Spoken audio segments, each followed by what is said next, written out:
Chapter 452. A Little Fatter, 1. Chu Lian hadn't expected such a brazen action from him. She glared at him fiercely as a warning.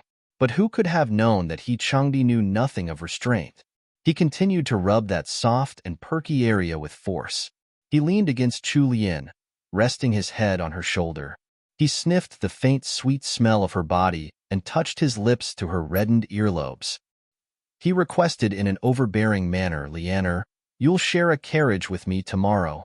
Chu Lian felt that her lunatic husband had suddenly turned into an extremely possessive child ever since he had gotten injured. With what he just said, she was able to deduce the reason behind his actions earlier. Chu Lian asked helplessly, "What about Sister Hui then?" Sima Hui was a lady after all, so she couldn't just squeeze into a warm pin with the two of them. Furthermore, she had a good relationship with Sima Hui. The female general had taken good care of her while she'd been staying at the border camp. It wouldn't be right for her to set Sima Hui aside just to accompany He Sanlang. She'll be fine in a carriage by herself. After getting ignored by his wife the whole day, He Sanlang was starting to become obstinate. Chu Lian could almost feel sweat drops on her head. How had she not realized before that this man was so stubborn and possessive? He was even getting jealous over another woman. From what she understood about He Changdi, Chu Lian knew that if she didn't give him a proper answer now, there would be no end to this tonight.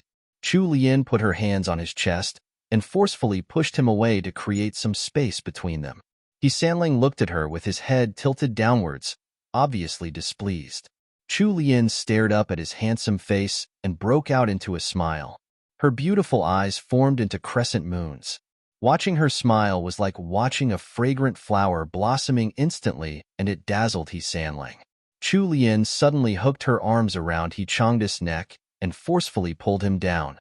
He Sanlang obediently bent over until his head was at the same level as hers. Their gazes met. Chu Lian could see every single eyelash of his clearly. The smile on Chu Lian's face widened a little more. She set her lips next to He Changdi's ear and whispered something. Once Chu Lian was done speaking, He Changdi's icy expression melted away, only to reveal sparkling warmth beneath. His pupils dilated until his eyes were like black holes, as if trying to suck her into his soul. With a husky voice, he sought confirmation from her. "Really?" Chu Lian refused to repeat herself, so she just continued smiling at him with her arms around his neck. He Changdi lifted her up with one hand at her waist and the other under her butt. With just that small bit of effort, he managed to carry her like a child, scaring her into tightening her grip on his neck. This was a lucky moment for He Sanlang. While Chu Lian was panicking, she pressed her chest against his face unintentionally. When Chu Lian finally noticed what was happening, her face was red beyond belief. He Sanlang's leg still hadn't completely recovered, so despite how excited he was, he didn't dare to make any more rash moves. After carrying Chu Lian for a while, he put her down. He personally neatened up Chu Lian's disheveled clothes before warning her with a deep voice, "You can't lie to me, or you'll face the consequences." The blush on Chu Lian's face hadn't receded yet, so when she heard what he said, she could only nod silently to gloss over it. When it was time for dinner, Laiwe noticed that his master was in a much better mood than usual. He only dared to peek at him from time to time, wondering just what could have happened to make third young master this happy. Seated beside her husband, Chu Lian could obviously sense the change in him as well. The normally quiet and restrained He Sanlang was now breaking out into smiles occasionally while eating. She held up her rice bowl to hide the roll of her eyes she couldn't hold back. She had only promised to consummate their marriage when they returned to the capital. Look at how happy he had become from just that. The next day, they left Suja the same way they had arrived, with Chu Lian sharing a carriage with Sima Hui, while He Changdi sat alone. Laiwe found it really odd. Third young master's good mood hadn't faded at all since he had boarded the carriage. Third young master didn't even order him to disturb third young madam during lunchtime. When Chu Lian had set out on the journey to the north, she had taken small, desolate roads so that she could get there as quickly as possible. It was different now since they weren't in a rush. She went shopping on the whole journey back to the capital. Furthermore, Sima Hui was someone who knew how to have fun, just like her, so they went around looking at all the shops and shopping crazily. She purchased plenty of local specialties along the way. Sima Hui was from a wealthy family, while Chu Lian had never lacked for money since she opened Gillen Restaurant. Thus, during the journey to the capital, the two ladies spent at least 3,000 taels between them. The carnage completely shocked Lai Yue into speechlessness. He mulled over how the amount third young madam had just spent was about the same as all that he and third young master had brought when they had left for the northern border. Seeing how much of a spendthrift third young madam was, he worried over whether third young master would be able to support her lifestyle. He Changdi, on the other hand, didn't seem to care at all. He even ordered Lai Yue to follow Chulian, take note of what she liked, and report everything back to him later. Their trip continued in this manner until Chengzhou, where Great General Qian and the other officers caught up with them. From then on, the pace of their journey to the capital got even faster. Even though the pace had increased, it still took approximately 20 days. When they reached Zhangzhou, the closest city to the capital, He Sanlang was already able to ride a horse as per normal. They bumped into Prince Jin and He Erlang there, who had just settled the corruption case in Zhangzhou, and decided to return to the capital together after some discussion. Although Chu Lian and the others hadn't arrived at the capital, they had already sent letters ahead of them. Everyone, including Matriarch He, Countess Jingan and Princess Duanjia, was eagerly waiting for the couple to return by now. Chapter 453. A Little Fatter, 2. He Changdi shared a carriage with Prince Jin. They hadn't met in a long time, but they still got along like they hadn't parted. Prince Jin seemed much more haggard than before.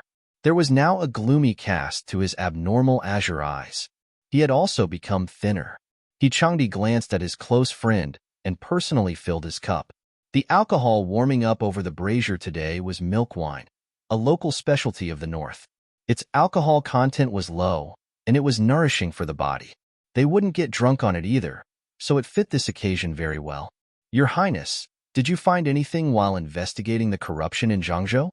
The gentle and refined Prince Jin kept his silence for a while, before raising the small cup and downing the alcohol like it was a form of release.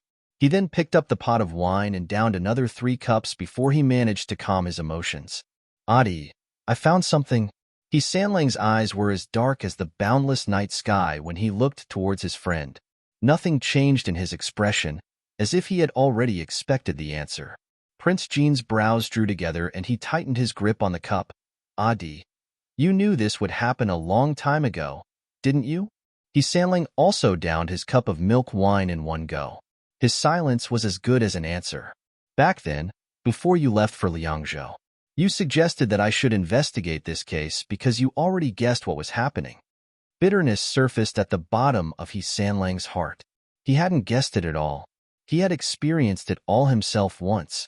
That agony was something he didn't want his friend to experience again. Since he had reincarnated, he had to let his good friend see for himself the true nature of that pair of mother and son.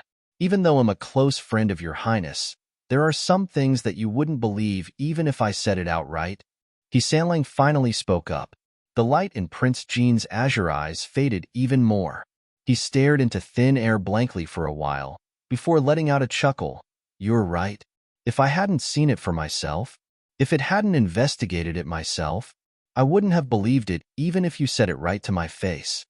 However, now the ugly truth had been presented right in front of him.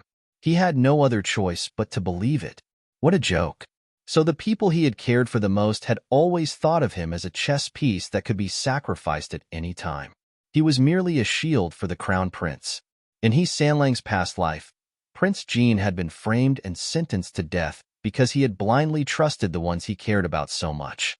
Back then, even though He Sanlang had warned him, Prince Jin hadn't taken what he had said seriously. Much later, when the matter had been brought to light, it had been revealed that Prince Jin had been framed. By that time, despite wanting to save his best friend, He Sanlang had his hands tied because House Jingan itself had been in imminent danger. The two men fell into silence within the carriage. After a long period, Prince Jin finally spoke. Adi, I feel terrible. Drink with me. He Sanlang didn't speak a word. His only action was to pour out wine for Prince Jin personally. Prince Jin finally recovered a little of his spirit after taking a nap in the carriage.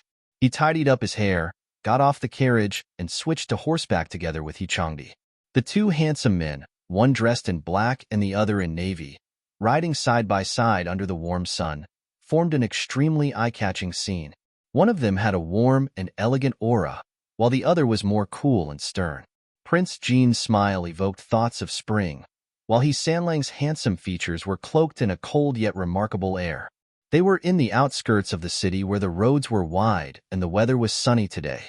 Chu Lian couldn't take being stuck in the carriage any longer, so she asked Sima Hui to teach her how to ride a horse.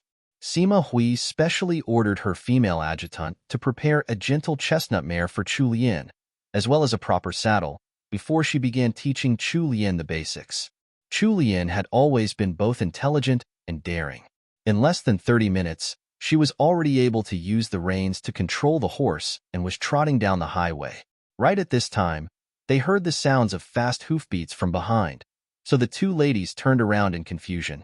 It was Prince Jean and Changdi who were coming their way.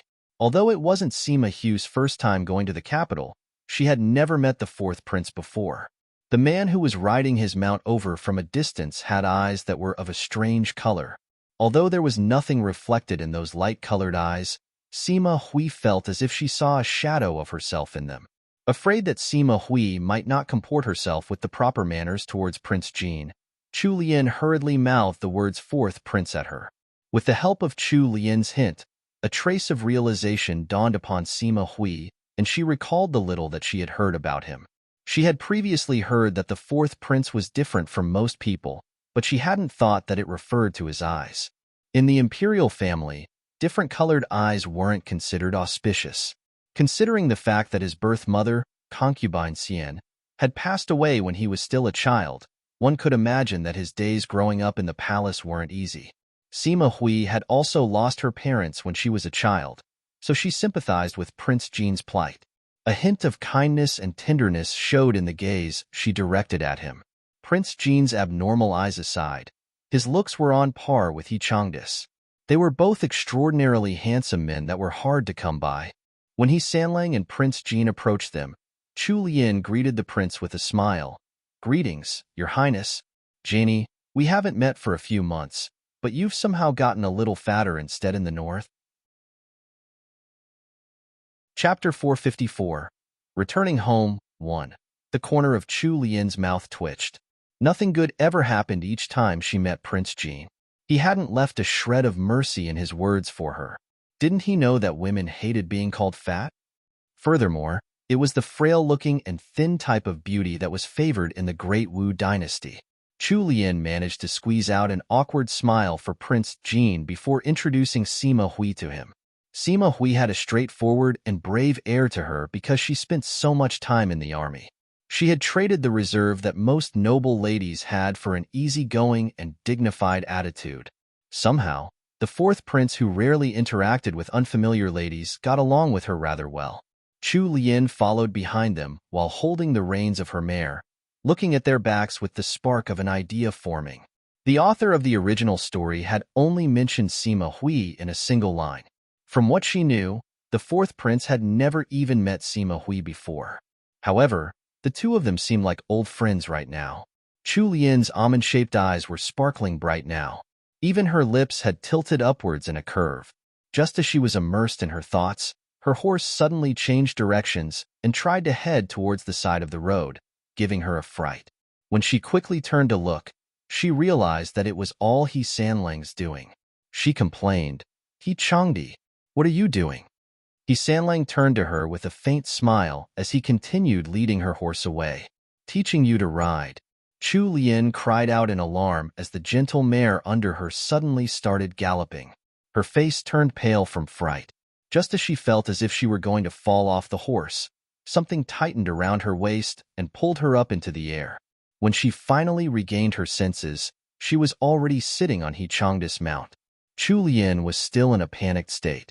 She gripped tightly onto Sanlang's narrow waist once she was ensconced in his embrace. Despite having only one hand on the reins and one arm around Chu Lian, Changdi was at ease even as his steed was galloping freely. As they traveled under the clear sky, There was a warm and genial smile on He Sanlang's face that had never been seen before even in his past life. Once Chu Lien had recovered her breath, she pinched his arm forcefully in anger. He Chang's eye twitched in pain. He lowered his gaze helplessly. Chu Lien, if you continue pinching me that hard, I'll lose my grip on the reins and will really fall off the horse. Chu Lien glared at him fiercely. You're not allowed to do that anymore. He Sanlang looked down and placed a kiss on her smooth, flushed cheek. Then you can't let anyone else teach you how to ride next time. Only I'm allowed to teach you. I know how to ride now, so there's no need for you to teach me. It wasn't hard to ride a horse. The hard part was getting used to the bumpy ride. He Changdi raised an eyebrow in question. Are you sure you've already learned how to ride? Chu Lien refused to give in. Didn't you watch me just now? I was riding that horse perfectly well. Just as Chu Lien finished speaking, He Changdi urged his horse on with a low shout. The handsome steed responded by opening up its stride and flying into a gallop. The scenery on either side turned into a blur, and the ride turned even more bumpy. Chu Lien was frightened by the sudden speed and clung tightly onto He Changdi. Somehow, she could still hear He Changdi's husky, magnetic voice by her ear. Are you still sure that you know how to ride a horse? Chu Lien had already realized that this fellow was purposely teasing her. Her cheeks were flushed red with anger as she exclaimed, He Changdi, why are you so childish? The only response she could hear through the winds blowing past was He Changdi's bright and open laughter, which she could feel through his shaking chest. Chu Lien was startled. She couldn't help but look up at He Changdi's sharp jaw. Right now, he had lost all of the gloominess that had always been present on his face ever since she had met him. He was genuinely and truly living in this happy and warm moment now. Chu Lien suddenly had the urge to freeze time to keep him in his current state, freed of all his worries and burdens. She tightened her hold around him and buried her head into his chest. Having lost all desire to retort to him, she broke out into a wholehearted smile. By the time the couple returned to the group, an hour had already passed. The fierce winds they had encountered on horseback had messed up their cloaks, so He Sanlang and Chu Lien both looked a little haggard. However, the messiness of their clothes couldn't hide the pure joy on their faces. He Changdi personally escorted Chu Lien to her carriage. Xiao Hongyu eyed the two of them from not too far away with shining eyes. He'd sked to himself and let out a chuckle with a wretched expression. Doesn't brother he know how to control himself? We're still on the road here. He just took sister-in-law out like that. Zhang Mai had no idea what to say to the brat. He glared at him and threw a chestnut at his silly head. You little brat. What are you thinking of in that head of yours? Xiao Hong, you held his wounded head in a pitiful manner and protested, Brother Zhang. You're not allowed to hit my head. My mother already thinks I'm stupid enough. If you keep hitting my head, I won't be able to get a wife in the future. Captain Guo burst out into raucous laughter while watching the two banter. The victory in the war against the two Huns had lifted the mood of their long-suffering soldiers. They entered the capital on the second day of the second month of the lunar calendar, the day of the Longtetu festival.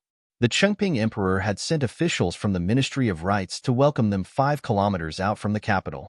General Qian and his troops would have to change into special ceremonial armor and enter the capital under the lead of the officials armed with ceremonial weapons.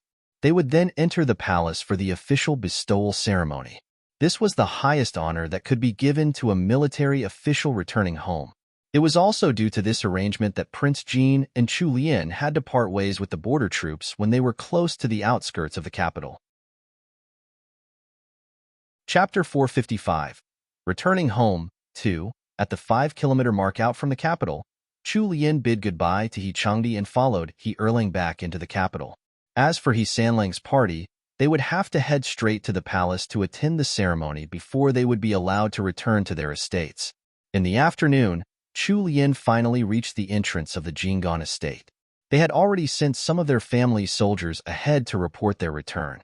Just as Chu Lien's carriage stopped, the sound of excited female voices carried in from outside. Third young madam, you're finally back.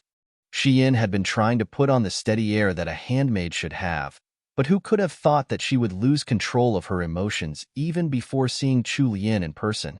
Her voice was almost close to a sob. Wenqing, who had been seated in the carriage with Chu Lian, leaped out to lift the curtains covering the entrance of the carriage. She shot a speechless look at Shi Yin before teasing her. "You missed third young madam that much? What are you blanking out for? Come and help third young madam out." It was only then that Shi Yin came to her senses and looked up into the carriage. As expected, she was met with the sight of Chu Lian trying to hide a warm smile. She quickly wiped away the tears in the corners of her eyes and reached out to hold Chu Lian steady. "Third young madam, please excuse this servant." Chu Lian let Shi Yin help her out of the carriage before speaking with affection. "All right, that's enough. They'll forgive you this time." Once she was out of the carriage, Chu Lian spotted the group of people standing at the entrance. The one in the lead was the kindly matriarch He. Her mother-in-law, Countess Jinggan, was standing right next to her with the help of Miaozhen. Chu Lian's gaze slid down to Miaozhen, and she noticed that her clothes were loose, while her belly seemed to have swelled a little. A brief wave of emotion passed through her. She hadn't expected Miaozhen to have gotten pregnant with her brother-in-law's child so quickly. Her gaze shifted again, only to be met with two strangers. A middle-aged woman was standing to matriarchy's right. Her face was rounded, and she was dressed richly. However, that unbridled measuring look she had on her face only drew dislike. If she looked a little closely, the middle-aged woman's features were a little similar to matriarch He. Standing behind the middle-aged woman was a tall young lady. The young lady seemed to be about her age. She was dressed in a bright pink dress with a vest on top. An exquisite fox fur-lined cloak was wrapped around her. The strings of pearls on her golden hairpin shook gently in the breeze. Her outfit seemed strangely familiar to Chu Lian's eyes. The girl seemed a little timid as she shied away from meeting Chu Lian's eyes directly. She darted glances at Chu Lian from underneath her lowered lashes from time to time. Xian noticed the misgivings in her master's eyes and whispered behind her, "Third young madam. Those two are eldest madam and Miss Pan. They returned to the estate right before the new year." Eldest madam? Miss Pan? Chu Lian thought back to the events described in the story, but it seemed like those two had never been mentioned at all. However, she had heard her mother-in-law mention that the matriarch had a daughter who had married far away. Why had they suddenly been brought back to the capital? Although Chu Lian had some doubts in her heart, she didn't show them on her face. She smiled sweetly and quickly walked towards matriarch He. When she was right in front of the matriarch, she curtsied respectfully before saying, "Granddaughter-in-law hopes grandmother is well. Granddaughter-in-law has returned." Following that, she bobbed towards Countess Jinggan and the rest. Matriarchy held on to Chu Lian's arm. "It's good that you're back. Good.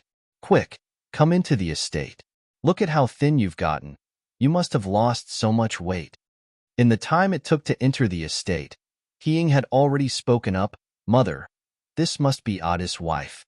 Why don't you introduce us? It's my first time meeting this child." Matriarchy smiled. "What are you in such a hurry for? Leaner has just returned.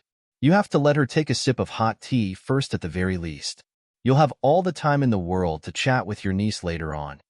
Since the matriarch hadn't acquiesced to her demand, He pouted and followed matriarchy closely. Pan Nianzhen's eyes hadn't left Chu Lian once, even as she continued following behind her mother. Now that Chu Lian was in front of her, she didn't have to meet those piercing eyes that made her feel ashamed.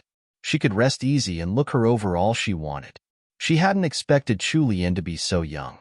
She looked about the same age as her, although she was much shorter. Chu Lian was also dressed very casually. There was only a single dark green jade hairpin on her head and a lovely jade ring on her left thumb. She wasn't even wearing a single bangle. Pan Yinjin felt that her looks weren't that bad and could be considered above average even in the capital. In the past, her face had been her pride. However, upon seeing the unadorned, fine features of Chu Lian, she suddenly felt inferior. Even though Chu Lian wasn't wearing any makeup at all, her face was still as beautiful as a flower. Pan Yinjin trembled at the thought of comparing her looks with Chu Lian now. Pan Yinjin crumpled the handkerchief in her hands and took in a deep breath. A thread of dissatisfaction wound around her heart. When she had heard that Chu Lian and He Sanlang would be returning to the estate today, she had specially ordered her maidservant to pick out the best outfit and accessories to dress her up. However, she couldn't even match up to Chu Lian in her plain and simple clothes. What Pan Yinjin didn't understand was that some things couldn't be earned with outer appearances alone. The jealousy in her heart built up until it was showing in her eyes. She had visited Chu Lian's Songtao court before. When she had inadvertently glanced at the book that one of the servants had been writing in, there had been lines of accessories recorded there that were all more valuable than whatever she had on now. However, Chu Lian hadn't worn any of those beautiful and lavish accessories and had dressed so simply. Was she trying to humiliate her and her mother? Chapter 456. Trifling Matters in the Estate. 1. Chu Lian followed Matriarch He and the others into Qingxi Hall. She had gone to the northern border with a mission. Although her letters had already informed the elders in the family of important matters such as the war or the Snow Mountain Mist's flower, there were many details Matriarch He was unsure of and wanted to hear straight from the source. In Qingxi Hall, everyone was seated while Chu Lian was pulled to sit by Matriarch He's side. The matriarch took a good look at Chu Lian from head to toe. It had only been half a year since they last met, but Chu Lian had actually changed a lot in that time. The baby fat on her face had receded, leaving only the charm and delicate beauty of a young lady. Her almond-shaped eyes were like clear springs, giving the impression that she could see through one's heart. Her figure had also become even more shapely than when she had left home. Although she had slimmed down a little, her body was more like an hourglass now. Her simple, unadorned robes were unable to conceal her resplendent beauty. The matriarch nodded inwardly. This journey had forged her granddaughter-in-law's inner radiance. When she was younger, she had traveled extensively with the previous count, fighting on the battlefield and killing bandits and foes. She had only settled down into the inner court when she had grown older. If not for the perspective she had gained from her time journeying in her youth that put her in a different league from other noble ladies, she wouldn't have been able to build such a large empire for House Jingon when she returned to the capital. That was why she believed that ladies should not be confined to the boundaries of their own courtyard. Ladies also had to get out of their comfort zone and experience the outside world. It was precisely this train of thought that led her to allow Sanlang's wife to embark on the journey to the north. Discovering this change in Chu Lian obviously made her happy. As the matriarch looked at her lovable granddaughter-in-law, her gaze subconsciously drifted to Chu Lian's flat tummy. When she noticed Chu Lian's broad belt emphasizing her slender waist, she couldn't help but reveal a tiny bit of disappointment in her eyes. The fact that she was wearing such a tight-fitting outfit meant that she definitely wasn't pregnant. While the matriarch was sizing up Chu Lian had been watching her with a smile. Thus, she had immediately caught that speck of disappointment in the matriarch's eyes. She didn't show any reaction to what she had noticed, but she took down a mental note.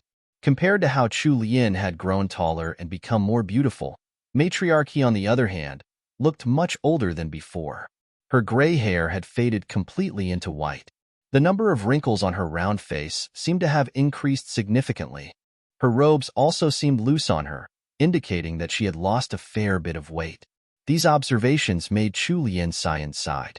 Before the matriarch could speak, Chu Lian asked, "Grandmother, you haven't introduced Aunt to me yet." It was only then that Matriarch He returned to reality. She smacked her own thigh in vexation. "Oh dear me, my mind isn't what it used to be. I've become more forgetful in my old age." She took Chu Lian's slender white hand into hers and pointed towards the middle-aged woman next to her. In a friendly tone, she introduced, "Sanlang's wife, this is your aunt. She became a widow several years ago. This autumn, I sent some servants to bring her back from Xiyang. The lady over there is your cousin, Miss Pan, the sole daughter of your aunt. She was born just 2 months after you, so the two of you are of the same age. Do take care of her in the future." Chu Lian stood up to give her aunt-in-law, Ying, a formal greeting before turning to Pan Yinjin to give a less formal curtsy towards her peer. If not for the sake of giving matriarchy face, Chu Lian didn't have to greet them so respectfully at all. Setting aside the fact that He Changda's new title of Marquis meant that she was now a Marchioness, she already had the title of Honored Lady Jenny. With her noble title, she didn't need to curtsy to He Ying and her daughter, who were practically commoners. Ying looked at the plainly dressed Chu Lian and nodded haughtily. Although Pan Yinjin was jealous of Chu Lian, She was a timid person at heart, so she stood up properly to return the curtsy and greeted her third cousin. Chu Lian shot Xian a look, and the handmaid promptly hurried forward to hand over 2 exquisite pouches to her. She gave one pouch to her aunt-in-law He Ying, and the other to Pan Yinjin. With a smile, Chu Lian said, "These are just some trinkets I purchased in Sioux City. I hope aunt and cousin will like these." Ying opened the pouch on the spot and dumped out what was inside onto her palm. It was a white jade bangle. Judging from the smooth and glossy surface, she could tell that it was made of high-grade white jade at first glance. The arrogance in her eyes finally faded a little as satisfaction shone in her gaze. However, the fact that she didn't even thank Chu Lian made the matriarch throw a few looks her way for a bit. Chu Lian was stunned for a moment by the lack of reaction from the two. Eventually, she let it go and went back to her own seat calmly. Chu Lian told them about her experiences at the northern border. But of course, she hid some major events such as getting kidnapped, opening a market at the north, and He Changdi getting hurt. An hour later, matriarch He was visibly getting tired. So Chu Lian tactfully mentioned that she wanted to return to Songtao court to settle some tasks. Matriarch He allowed her to leave and told her to have a good rest. After some other pleasantries, she asked Chu Lian to have dinner here in Qingxi Hall later with He Changdi. Chapter 457. Trifling Matters in the Estate, 2. Once Chu Lian had left, matriarch He immediately reprimanded He Ying. "What are you doing? You've already lived for decades, yet your manners lost out to a young lady who has just come of age. You're the elder, but you didn't even have a first meeting gift for your junior. You even had Sanlang's wife give you a gift out of filial piety." The moment matriarch He chastised her, He Ying lowered her head and turned on the waterworks. The matriarch was angered further by her sobbing and crying. "Think about how old you are now, yet all you know how to do is cry. What happened to your fierce streak from the past?" After this continued for some time, He Ying finally explained while sobbing, "Mother, did you think I didn't want to? It's not like you aren't aware of the situation we're in. Despite how I'm dressed today, every single of these items from head to toe all belong to you. Sanlang's wife is an honored lady. The palace sends out jewelry for the titled ladies during the New Year or other festivities. Sanlang's wife was able to casually give out this high-grade white jade. How could I have something suitable to gift her? Even if I did have something to give, she wouldn't fancy it. In any case, we're broke, so why should we care about dignity?" What her daughter said tugged on matriarchy's heartstrings, so she completely forgot about the rudeness He Ying had just displayed towards her granddaughter-in-law here in the parlor. Matriarchy sighed. Forget it. Forget it. I'm tired. Take Miss Pan back to your room to rest, and come back here for dinner." He Ying obediently got up and left with Pan Yinjin, but the moment she left the parlor, she couldn't help breaking out into a smirk. After leaving Qingxi Hall, Chu Lian didn't go directly to Songtao Court. Instead, she went looking for Great Dr. Miao and carefully placed the Snow Mountain Mist flower into his hands for verification. With a glance, Great Dr. Miao was able to confirm that it was the Snow Mountain Mists, and he sighed in relief. Thank goodness third young madam returned in time. The treatment for this illness can't be delayed for much longer. Rest assured, third young madam, as long as this Snow Mountain Mists is used, I have a 70% chance of curing the Countess' old illness completely. Chu Lian curtsied respectfully towards Great Dr. Miao, which he accepted gracefully.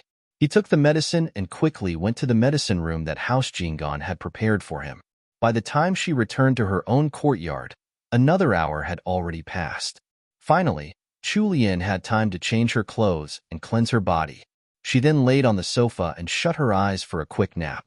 After napping for half an hour, Chu Lian got up to drink a cup of honey water and summoned senior servant Gue and Xian for a chat. "Has anything happened while I was away?" Senior servant Gue spoke first. "Third young madam, Mingyan has passed on." Chu Lian was startled, but she didn't reveal any other emotions on her face. There was no need to sympathize with someone who had betrayed her, so she simply asked, "Has she been buried?" Senior servant Gue nodded. Xian gave some silvers to the manservants at the corner gate to buy a casket and have her buried. They didn't have much affection for Mingyan here, so after exchanging a few words, they changed the topic. Xian handed the account books to Chu Lian, before passing on Princess Wei and Royal Princess Duanjia's messages to her. Finally, she said, "Third young madam, Gillen Restaurant is still under the public accounts. It's already the second month of the year, but it remains closed. The matriarch has sent senior servant Lu to inquire about it several times. To prevent Gillen Restaurant from getting stolen, Xian had followed the solution that Chu Lian had left behind and closed Gillen Restaurant. However, as a restaurant, Gillen Restaurant couldn't possibly stay closed forever. Even if they didn't mind, their regular customers would probably come to the estate to make a fuss eventually. Amongst them was old Duke Zheng, who was someone they couldn't afford to offend. Chu Lian smiled. "You don't need to worry about this. They'll settle it." Hearing that made Xian relieved. Now that their masters had returned, they finally had a pillar to lean on, and they could stand tall as servants. After dealing with these important matters, Xian suddenly recalled the matter of Miss Pan coming to Songtao Court to borrow clothes. Third young madam, as Miss Pan came to the estate in a hurry, she didn't have enough clothes. The new clothes that were made for you last year have all been borrowed by her. Realization dawned upon Chu Lian. It was no wonder she had found Pan Nianzhen's clothes so familiar. Those were the winter clothes made with materials that she had personally picked out. It seemed like Miss Pan wasn't actually as timid as she seemed. She was obviously a white lotus, someone who looked pure and innocent on the surface but was scheming inside. Chu Lian's fair fingertips tapped on the side of the teacup. "Momo, have someone investigate this new aunt of mine." Senior servant Gue beamed until her eyes turned into crescents. She could feel that third young madam had become even more mature after returning from her journey. Previously, she had only cared about matters regarding Songtao Court, but now she had learned to be vigilant and observant towards others. "Understood. This old servant will have it done, third young madam." As she spoke, senior servant Gue couldn't help but size up Chu Lian's body. Chu Lian rolled her eyes at her speechlessly.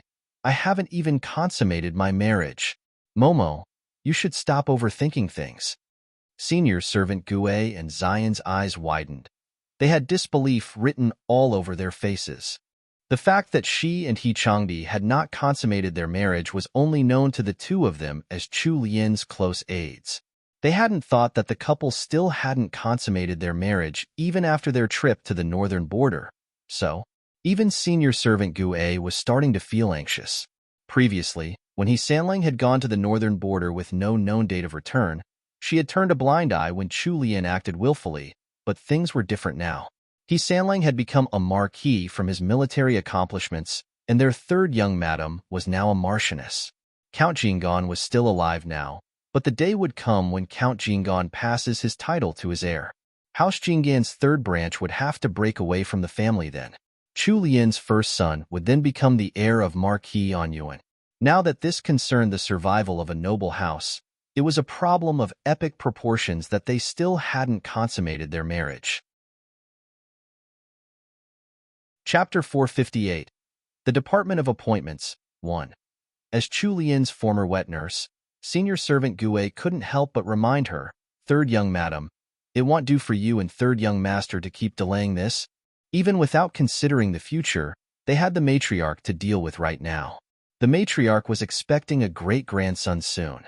There was also the sudden appearance of that eldest madam and Miss Pan. From how the mother and daughter pair had been acting, it was unlikely that they would be easy to get along with. They had managed to escape from the remote Siang to the glamorous capital, so it would be crazy to think that they would want to go back. If they didn't want to go back, getting Miss Pan to marry into the He family would be the best choice for them. Despite the fact that the second young master wasn't married yet, third young master was the most outstanding one amongst the brothers, so it was hard to say with certainty that Miss Pan wouldn't set her sights on him. Chu Lian knew that senior servant Gue was speaking out of consideration for her, but having such things spoken outright still made her blush. "Momo, I understand that. My husband was injured for some time before, so I've already promised him to consummate our marriage after we return to the estate." Chu Lian's words were a pleasant surprise to Xian and even more so for senior servant Gue. She couldn't help grabbing onto Chu Lian's hands. "Sixth miss, as long as your first child is a boy, your position in House Jingon will be secured." Senior servant Gue was so overcome with emotion that she had actually called Chu Lian by her previous title from Housing. Once Chu Lian had an heir by her side, it wouldn't matter even if He Changda's love for her changed. Her position in the He family would be as unshakable as a rock. Taking Dalong's wife as an example, if Madame Zhou had a son, her relationship with He Changqi wouldn't have deteriorated to this point. If she had a son, even if she quarreled with her husband, the matriarch and the countess would have considered taking her side. In any case, no matter how high one's status was, there was still a need to birth a male heir as a noble's legitimate wife. Senior servant Gue wasn't exaggerating in the slightest. This was just how noble families were in the Great Wu dynasty. House Jinggan was better as there were fewer members, and the men never took concubines. Otherwise, things would be worse than they already were. Chu Lian had never considered such matters in the past.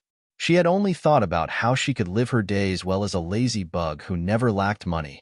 Things were different now that she and He Changdi were in love. She naturally thought of sharing in some of his burdens. It wouldn't do for her to remain a layabout then. She didn't know what kind of post the emperor would give to He Changdi currently. If he received an important position, then as his wife, she would have to start socializing with others. For a whole afternoon, Chu Lian settled the many trivial matters in Songtao court. The Li siblings who had escorted her to the northern border had also returned to Prince Wei's estate after completing their mission.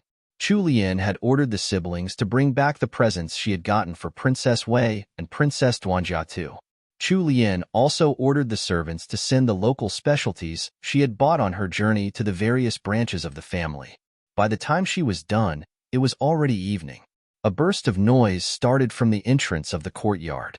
Xian went off to take a look and happily returned to report. Third young madam, third young master has returned. Chu Lian set aside the accounts that she had been looking through and ordered Fu Yan and Jing Yan to prepare a change of clothes for He Changdi.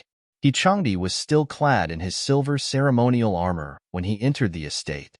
He headed straight to the bedroom after entering Songtao court. Chu Lian, who was right beside her desk, turned to see him walking in with big strides. She found it a little strange. Why are you in such a rush? Is something the matter? He Changdi set down the helmet he had been holding and took a seat by the desk without even changing his clothes. He beckoned Chu Lian over. Thinking that he had an emergency to discuss with her, Chu Lian quickly went to his side. However, before she could even open her mouth to ask, He Changdi had already wrapped his arm around her waist and pulled her into his embrace. With his tall build, his head was still at the level of Chu Lian's chin even when he was seated, which was why it was so easy for him to pull her into his embrace.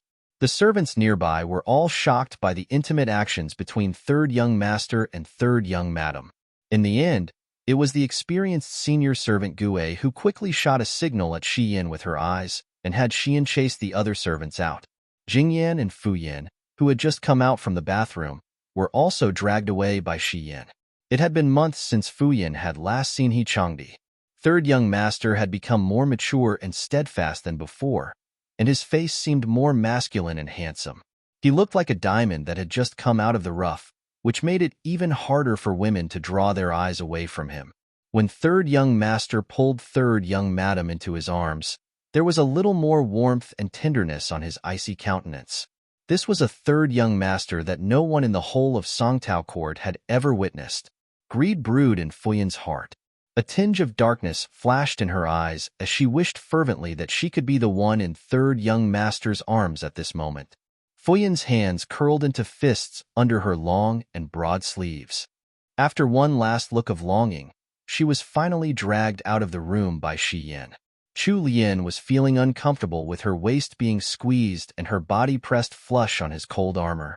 She pushed He Sanlang away and spoke with a blush. The servants were still here earlier. Can't you be more aware of your surroundings? With a cold expression that was at odds with his loving actions, He Sanlang rested his head on Chu Lian's slender shoulders. They were so close that Chu Lian could hear his heart pounding hard. He Changdi's deep and magnetic voice resounded close to her ears. His Majesty has conferred the position of a fifth-ranked administrator of the Department of Appointments to me. A fifth-ranked administrator of the Department of Appointments? Chu Lian was so astounded that she didn't have the mind to pay attention to He Sanlang's misbehaving hands.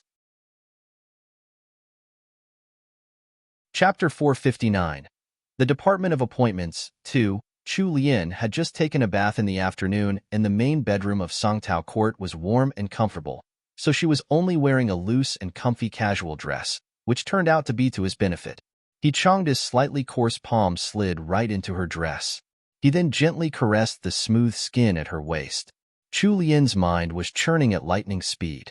Although she wasn't well-versed in the bureaucratic system of the Great Wu Dynasty, she still knew a little. The system used in the Great Wu Dynasty was pretty much the same as the Ming Dynasty from history. Back in the Ming Dynasty, there were 4 official departments recognized by all as the most lucrative: the Ministry of Personnel's Departments of Administration and Examinations, and the Ministry of War's Departments of Appointments and Logistics. He Changdi had just been given a position at one of these lucrative departments. Although his rank wasn't very high, he did hold actual authority. A 5th-ranked administrator like him could stand up to a 1st-ranked official with an empty post. Any military official would have to go through his department in order to get transferred to other posts. It was only when the large hand sneaking around in her clothes gradually reached up and touched the ties holding her underclothes closed that she finally returned to her senses. She pulled down He Sanlang's misbehaving hands and glared at him. Feeling a little speechless, she said, "You're going to be facing trouble soon. How do you still have the mood to play around? What do you think His Majesty's intentions are? Your achievements at the northern border are already eye-catching on their own, and the bestowal of your marquisate is unprecedented. Why would he still give you a position like this? Isn't this practically drawing a target on your back?" The Qingping Emperor was playing a game of chess here, but doesn't he know that tall trees attract the woodman's axe? Bestowing a marquisate on He Sanlang and giving him a lucrative post, just what was the Emperor trying to do? He Changdi had only been mentioning this to Chu Lian offhandedly. He hadn't expected her to have read so deeply into it. So this little woman who normally only thought of how to eat better actually knew how to navigate the twists and turns in the imperial court. He had truly underestimated her in the past. At this point of time, Chu Lian was like a great treasure that had been discovered in the mud, and He Sanlang was the one who had discovered her. Each time he found out how different she was, it felt as if his treasure had multiplied. He was both astonished and delighted. After recovering from his astonishment, he burst into a bout of open laughter. "Chu Lian, why aren't you happy that I've gotten such a lucrative post? Why are you complaining about your husband's position instead?"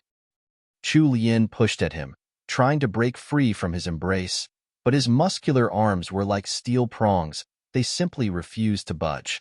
She rolled her eyes at him. "There's no such thing as a free lunch in this world." He Changdi tightened his arms around her. "Don't move. Let me hug you for a little longer." As he spoke, he rested his head back on Chu Lian's shoulder. Chu Lian assumed that he was trying to think, so she stopped struggling and stayed still. A good while later, He Changdi said, "Xiao Bojian has gone to the Ministry of Personnel. Although he isn't in the Department of Administration, it's still an important position." He Changdi's words made Chu Lian stiffen up as she found this hard to believe. If that was the case, then she found it even harder to understand the Qingping Emperor's intentions. Furthermore, in this life, Xiao Bojian was actually climbing up the ranks quicker than he had in the book. It had to be emphasized that in the original book, it was with the help of Chu Lian along with House Ying's full support that he Jad managed to enter the Ministry of Personnel 1 year from now. Who could have thought that his rise would be so much faster this time?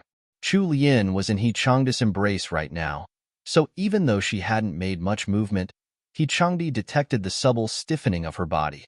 He raised his head to look at her and stared into her clear eyes. He Changdi still didn't understand her.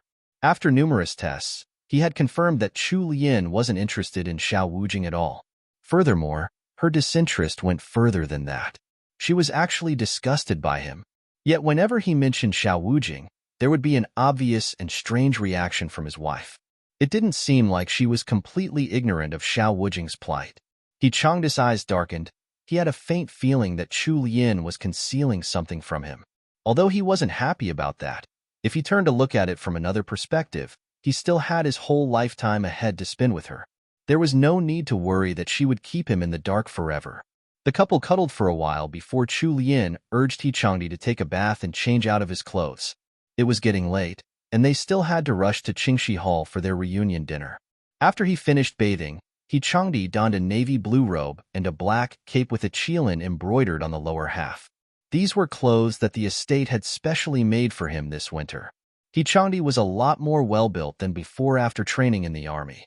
He had broad shoulders, a slim waist, and long muscular legs. He wasn't too slender and lanky, but he wasn't overly muscular and burly either. The robes complemented his tall and slightly muscular build perfectly. Even Chu Lian couldn't keep her eyes off him. When He Sanlang noticed her unending stare, a spark of delight flared up within him. However, his face remained as icy as ever. He even pretended to be indifferent as he said, "Have you stared enough? If you have, then come and tie my hair for me." Chu Lian didn't bother bickering with this weirdo and beckoned him over. "Come on, sit over here." He Sanlang walked to the dressing table and sat down obediently like a good puppy. Chu Lian then picked up the sandalwood comb on the table and started combing and tying up his hair. Thankfully, the simple hairstyle that Chu Lian had done was still passable. Once she stuck a white jade crown with a design that matched the hairpin she wore on his head. He Sanlang's poker face finally regained some color.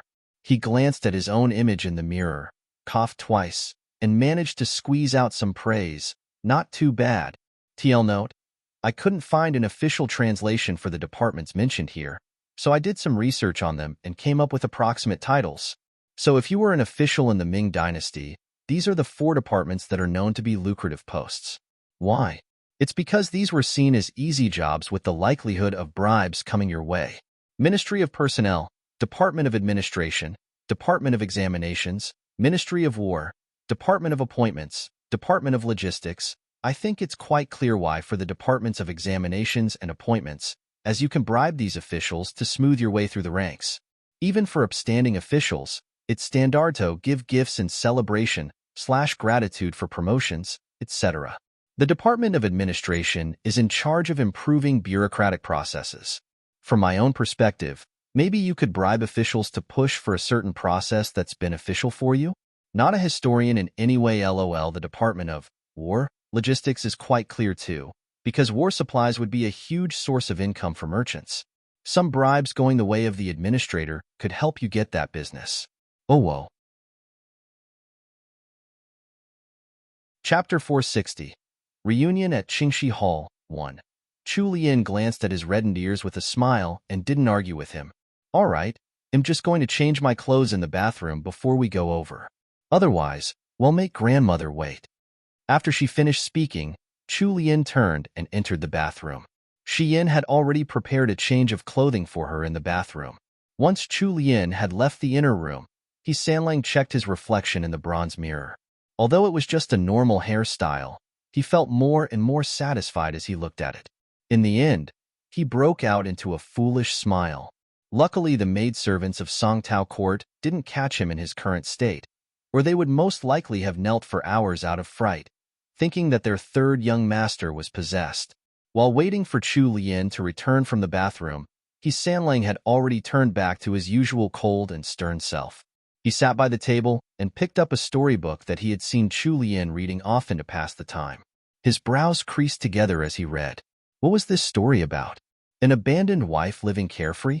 In the Great Wu Dynasty, abandoned wives didn't even have a place in society, let alone being able to spend their days leisurely. Flipping back to the front of the book to look for the author's name, He Changdi snorted. Was this Snow Mountain Mist crazy? Their imagination was just too far-fetched. From what he could see, this person had probably been born with a hole in their head. His wife would come up with peculiar ideas from time to time. Could that have been due to reading Snow Mountain Mist books? He Changdi's heart was set afire with rage. He wanted to burn up this book. While He Changdi was thinking, a sound from behind caught his attention. When he looked up and turned towards Chu Lian's direction, his deep eyes immediately lit up. Chu Lian had grown a little taller after coming back from the northern border, and her old clothes didn't fit as well anymore. The newest garments made for her over the winter had been borrowed by Miss Pan, so she was wearing a dress that Princess Wei had given her right now. The dress was a bright red with complex patterns embroidered on the hem, cuffs, and neckline.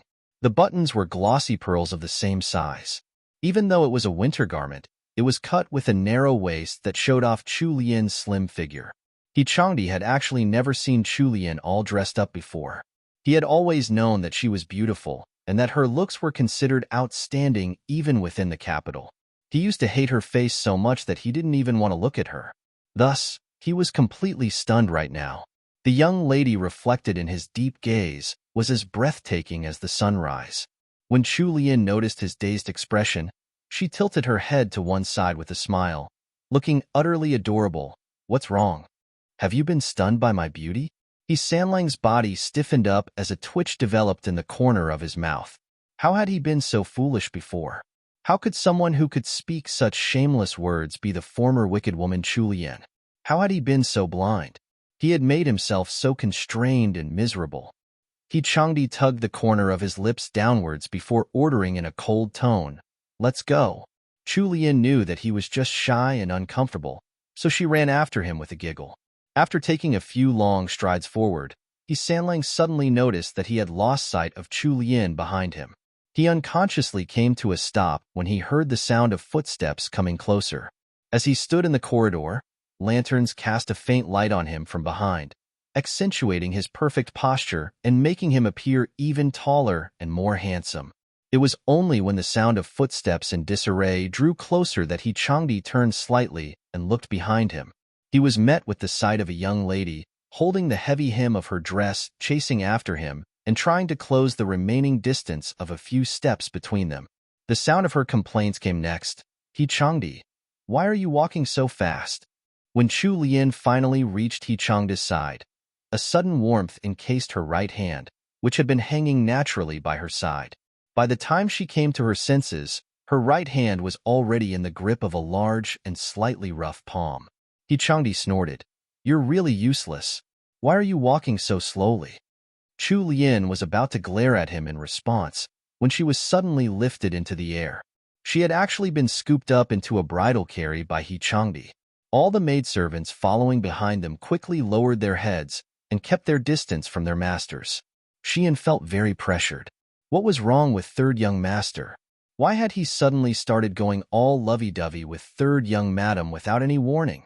Could he not treat the servants like air and give them some time to react? Chu Lian shot a glance at the maidservants following along at a distance and turned to give Sanlang a helpless glare. Beaming from ear to ear, she fired off a question with a double meaning. "I might be slow, but aren't you going to wait for me?" Changdi paused in his steps. His eyes seemed as dark as night against the light. Chu Lian knew that he was staring at her. She could even feel his warm breath on her face. "It doesn't matter how slow you walk in the future. They'll just carry you along just like this. You'll definitely be able to catch up to me." Sanlang was usually socially awkward, so it was extremely rare to see him saying such warm and romantic words. It was even more heartwarming to hear such gentle words coming from a cold person like him. Even Chu Lian wasn't able to withstand his attack. Utterly defeated, she drowned in his tender love for her. She wrapped her arms around Changdi's neck and buried her little head in his broad chest. Changdi put some strength into his arms and lifted Chu Lian up a little more. After a short pause, he stated in a seemingly serious manner, "His Highness was right. You really are heavier than before." Chu Lian had still been immersed in his earlier sweetness. His remark immediately jolted her out of her daze and sent her into a fury. Grinding her teeth with hatred, she clamped her teeth on Changdi's slender neck. Her little canines were really powerful. In her moment of impulse, Chu Lian didn't hold back, leaving 2 red rows of teeth marks on his pale neck. Chapter 461. Reunion at Qingxi Hall, 2. Her action caused Changdi's entire body to tense up.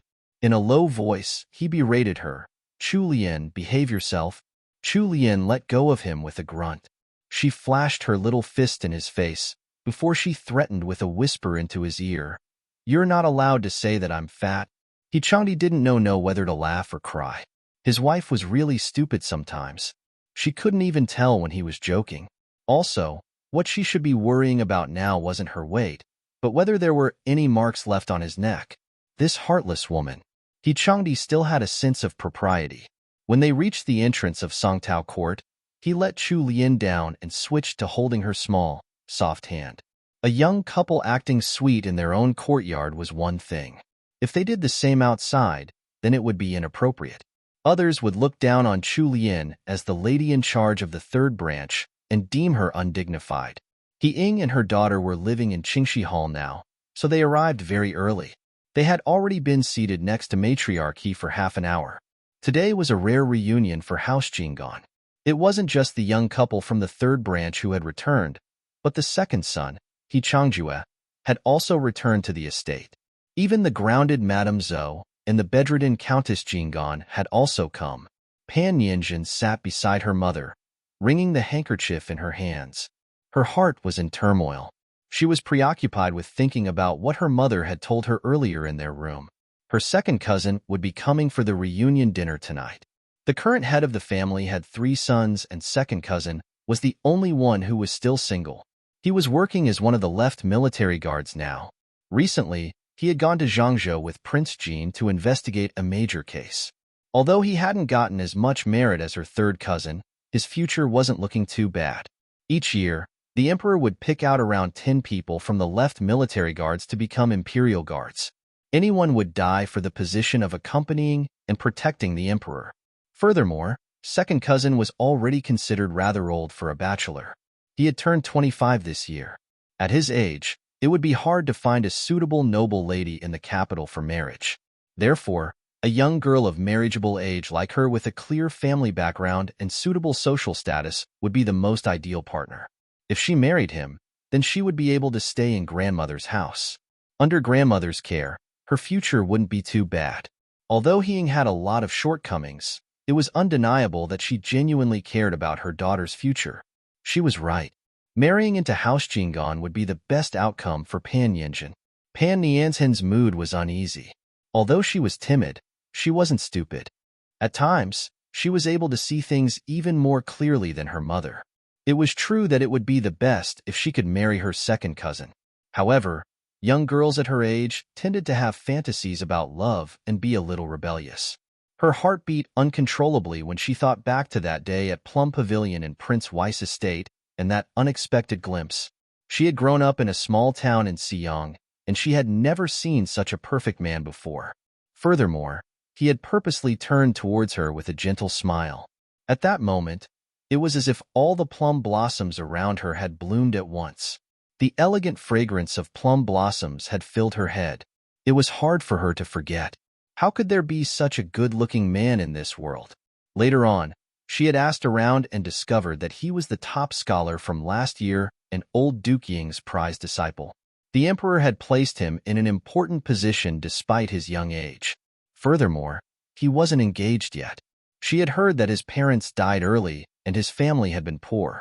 The only reason he had been able to participate in the imperial examination was due to the support of old Duke Ying. Since he wasn't from a noble house, there was nothing standing in the way of her becoming his wife. No matter what, she was currently a legitimate-born young miss of House Jinggan and Marquis Inyuan's cousin.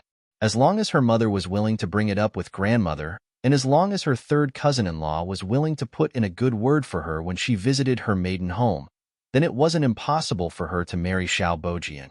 While her second cousin was good, she still preferred the dangerously handsome top scholar, Xiao Bojian.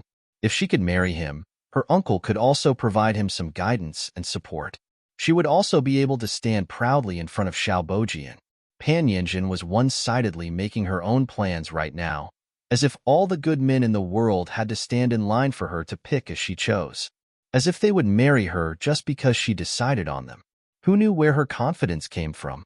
There was a commotion at the entrance of Qingxi Hall. Senior servant Liu's joyful voice filtered in from the entrance, shocking Pan Yanjin back to reality. Senior servant Liu spoke from the bottom of her heart. "You've finally returned. The matriarch has been missing you dearly. She has been asking this old servant about you at least once a day. Hurry, come in, all of you."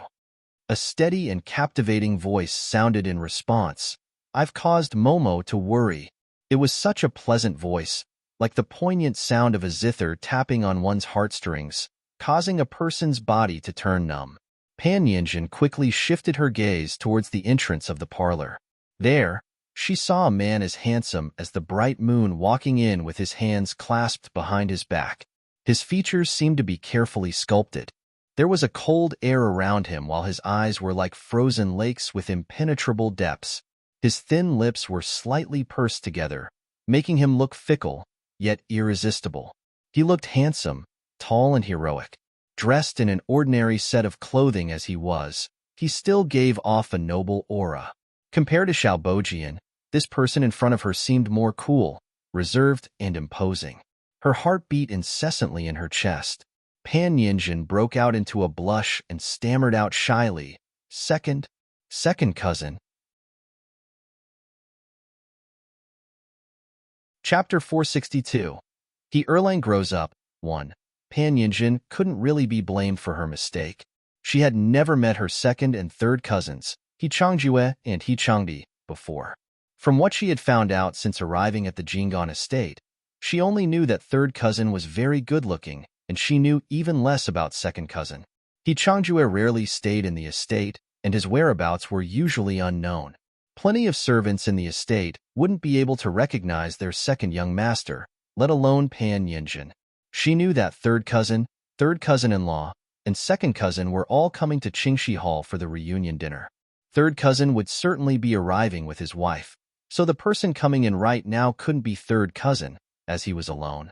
It wasn't strange that she made a mistake at first glance. He Changda's 5 senses were acute. As soon as Pan Yinjin had shyly called out second cousin, he had instantly swept his icy gaze over. That one look made her cold to the bone, as if she had been splashed by a basin of water during the coldest day of the winter. He Changda's glance caused Pan Yinjin's whole body to freeze up. The blush on her face was especially laughable now. He Changdi didn't correct Pan Yinjin immediately. His brows wrinkled into a slight frown, and he turned to look behind him. He stopped right at the entrance, as if he was waiting for someone. Chu Lian's face was flushed as she ran over holding up the hem of her dress.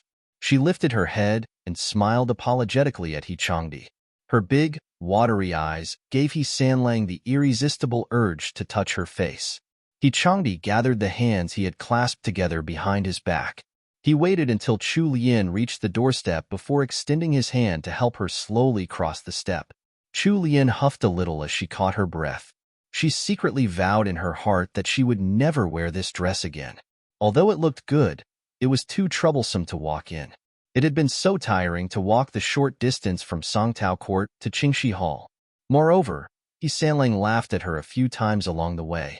If she hadn't stopped him, he would have thrown her over his shoulder and carried her into Qingxi Hall. Even though he had been scorning her for walking so slowly earlier, he had waited for her of his own accord when he had reached the door. It warmed up Chu Lian's heart. Although her husband was a little eccentric, he was a few times better than any other man. When they entered the parlor, Chu Lian wanted to take her hand out of He Sanlang's large palm, but he refused to let her go. Thus, Chu Lian was brought over to matriarchy's side by He Changdi like this. He Changdi pulled Chu Lian along with him to greet matriarch He. The matriarch was seated on the warm hearthbed. As she looked at the young matching pair in front of her, she was extremely pleased in her heart. One could tell whether a couple had a good relationship from their daily interactions. Based on how He Sanlang was doting on his wife, she could tell that they were currently in the honeymoon phase. It seemed she had made the right choice when she had let Sanlang's wife go to the northern border. The young couple had truly opened their hearts to each other. Their current state was completely different from when they had just gotten married. At that time, they had only appeared harmonious on the surface, and they had actually been divided at heart. Matriarch He kept looking at Chu Lian's flat abdomen. Judging by how affectionate the young couple was with each other, it seemed like it wouldn't be long before she would be able to hold her great-grandson. She made a mental note to ask Great Dr. Miao to have a look at Sanlang's wife on another day and to help prepare her body for pregnancy. Chapter 463. He Erlang grows up. 2. Matriarch He was full of smiles. Stop kneeling and get up. Look at you two. Both of you have lost weight. Do eat more later. While matriarch He was happily asking all sorts of questions and showing great concern towards He Changdi, It had become awkward for Pan Yinjin, who was at one side. When Pan Yinjin had called out second cousin, she had drawn a glare from He Ying in response. She had also made a joke of herself in front of the maidservant that served her in Qingxi Hall. Luckily, the maidservant had managed to avoid laughing out loud by covering her mouth. She bent over slightly and whispered into Pan Nianzhen's ear, "Miss Pan, that was third young master, not the second young master of our estate." Pan Nianzhen's entire body stiffened up and her face turned ashen. What? This was third cousin? So he was really third cousin, who was already married. Actually, Pan Yinjin had already started questioning He Changda's identity when Chu Lian had followed behind him, and he had held her hand disregarding other people's eyes. It was just that her heart was reluctant to believe in it. By the time the maidservant had explained his identity to her, it was already too late to make herself numb. So that remarkable gentleman who had just walked past her was really the married third cousin. While staying in the Jinggan estate, she had heard the servants gossip about third cousin's appearance. However, it was even more astonishing seeing him in person today. His looks could be compared to that top scholar she had seen at the Plum Pavilion in Prince Wei's estate. Moreover, the emperor had bestowed the title of Marquis to third cousin after his great achievements at the northern border. Right now, the peerage of House Jinggan was merely that of a count. Third cousin's title was even one rank higher than her grandfather's. Pan Yinjin couldn't contain the glow in her eyes. She didn't dare to lift her head, but out of the corner of her eyes, she looked at Chu Lian with much more envy and resentment.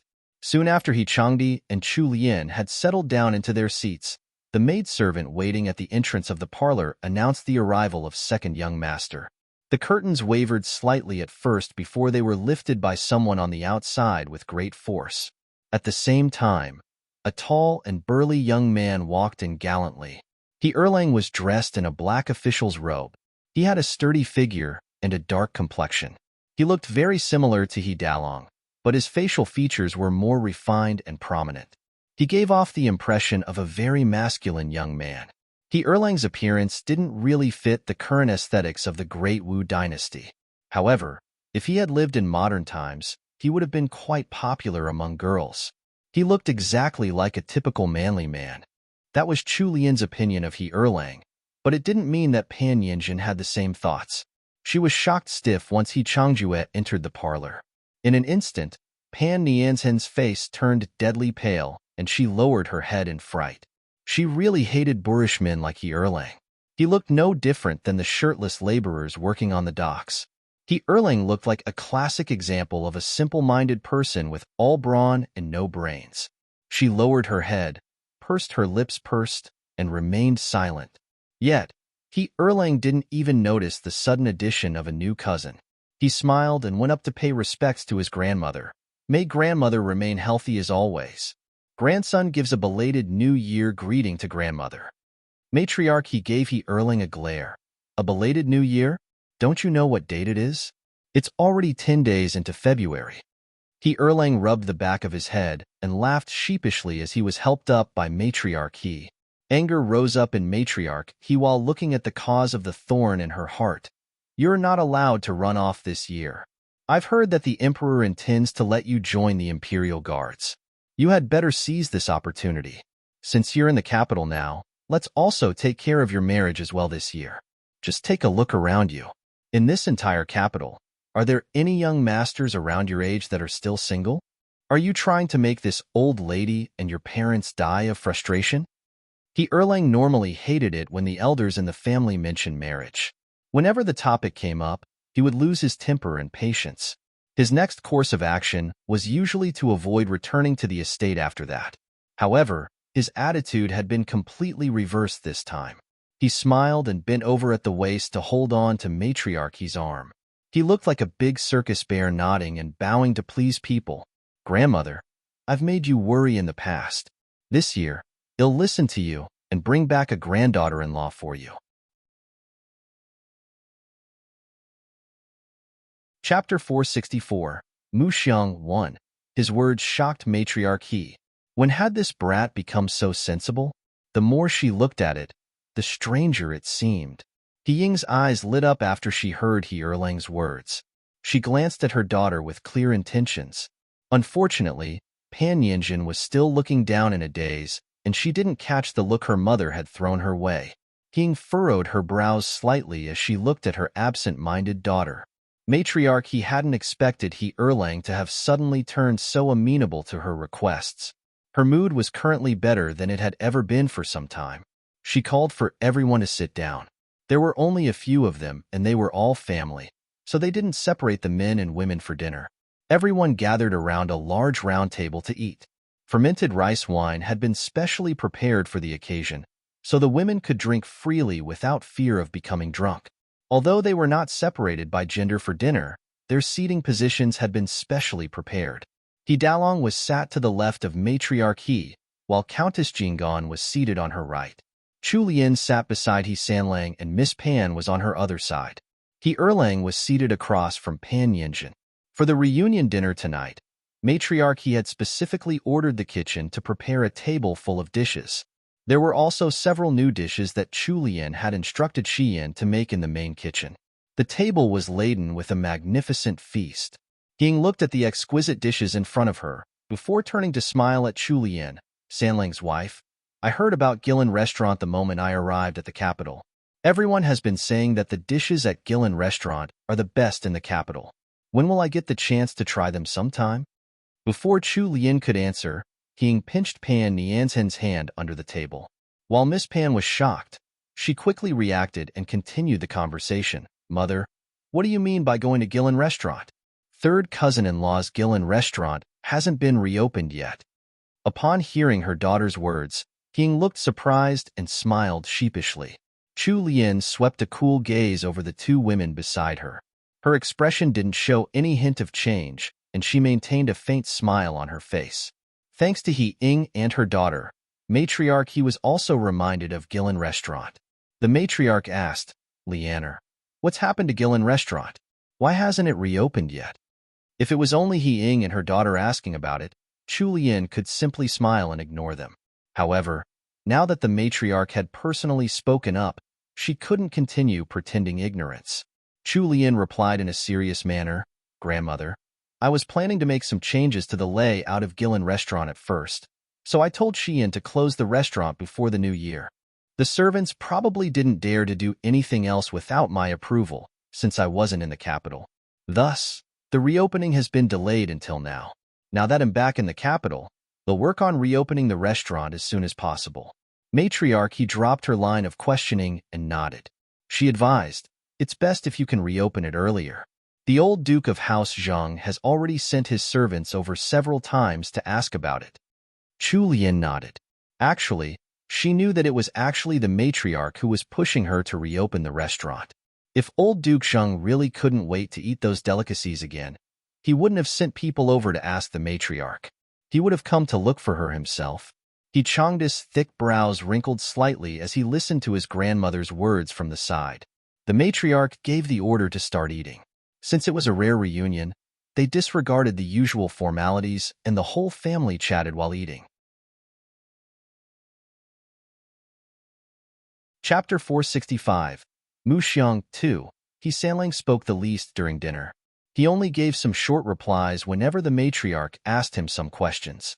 However, no one thought it was strange since he always kept a cold expression on his face.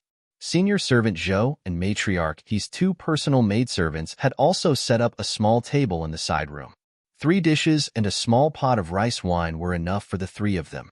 Senior servant Zhou noticed that Mu Xiang seemed preoccupied, so she asked, What's wrong? Are you still feeling unwell from that cold you got a couple days ago? Mu Xiang quickly shook her head. Momo, I'm fine now. If you're fine, then hurry and eat. These dishes are all your favorites.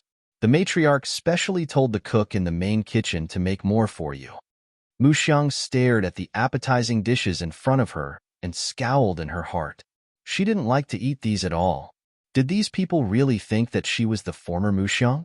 Seeing that Mu Xiang still looked weary, senior servant Zhou muttered grudgingly, What's wrong with this girl?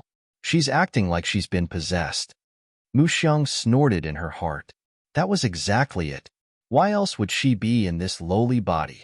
Mu Xiang promptly stood up. Senior servant Zhou set down her chopsticks and frowned. Girl, what's wrong with you? Muxiang's eyes fell on the wall beside her. She suddenly lowered her head and innocently smiled at senior servant Zhou. Momo, since I don't really have any appetite, why don't I go and serve the matriarch? Senior servant Zhou thought that she was too dedicated to her work. She tried to persuade her otherwise.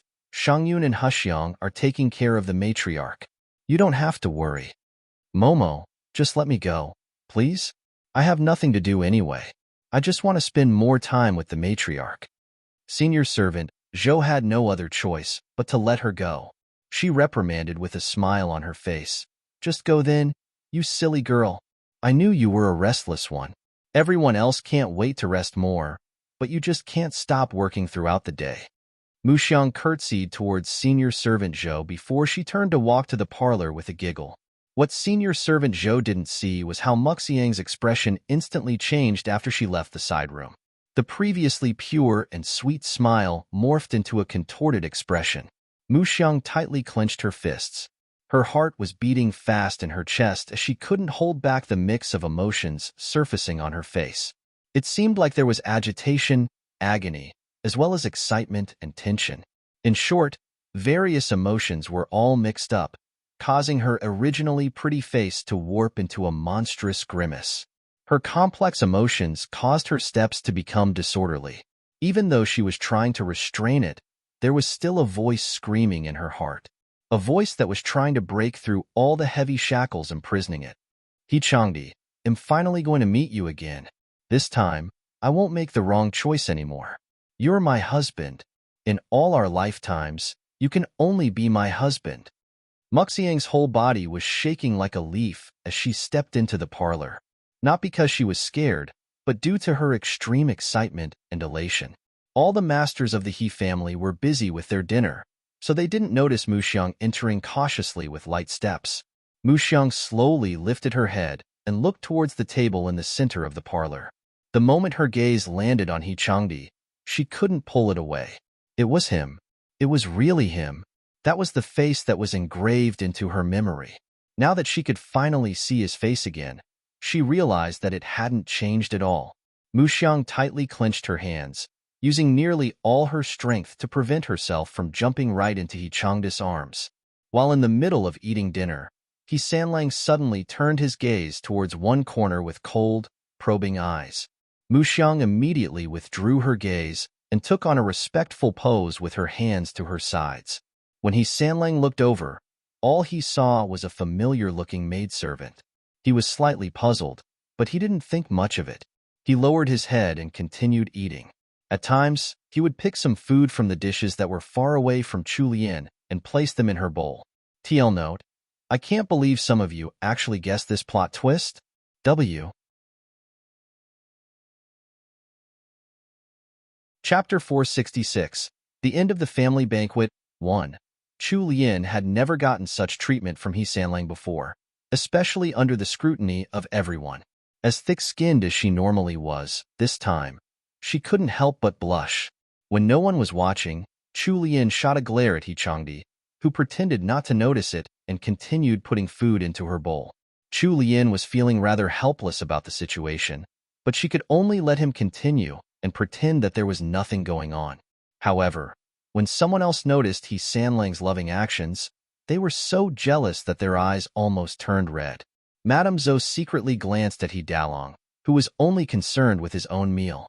Ever since she had been grounded, their relationship had grown even more tenuous. Now that Miaozhen was pregnant, he would occasionally go over to Miaozhen's room to rest for a night. However, he hadn't stepped into her room for months, even though she was his legitimate wife. The more she thought about it, the more her hatred and dissatisfaction grew. Conversely, it was Matriarch He who was happy with the loving young couple of the third branch. Since the two of them were so harmonious, she believed that she would be able to see a great-grandson soon.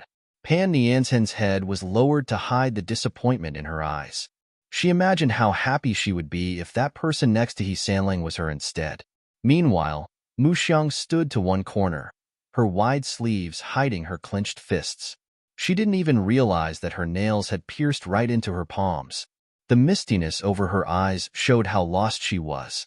The image of that loving couple in front of her seemed to be both clear and fuzzy at the same time. Her mind seemed to be covered in a haze that made her unable to see clearly what was right in front of her. She was Chu Lian, who had been reborn into another body after her death in her previous life. Since that was the case, then who was that Chu Lian who had taken over her original body? Was that still her? A spark of wit flashed through her mind, clearing the strange daze she had fallen into.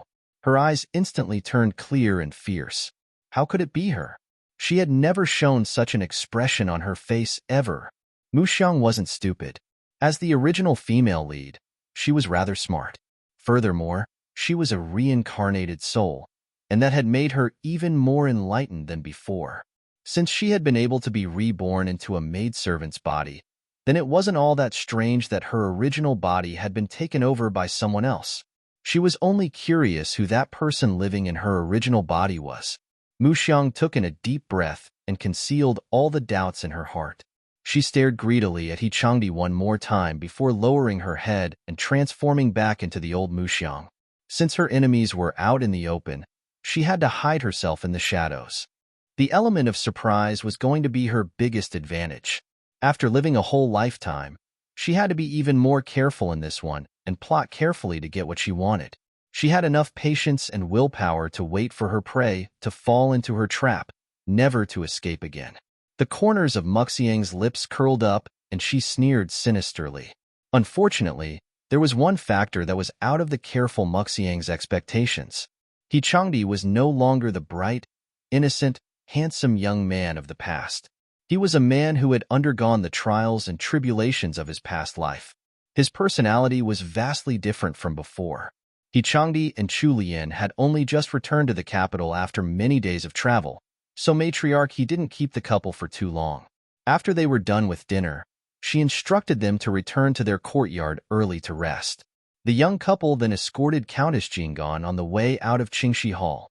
Since the main guests of the family banquet had left, there was no reason for the other family members to outstay their welcome. Chapter 467. The End of the Family Banquet 2. It was He Erlang who bid his goodbyes first.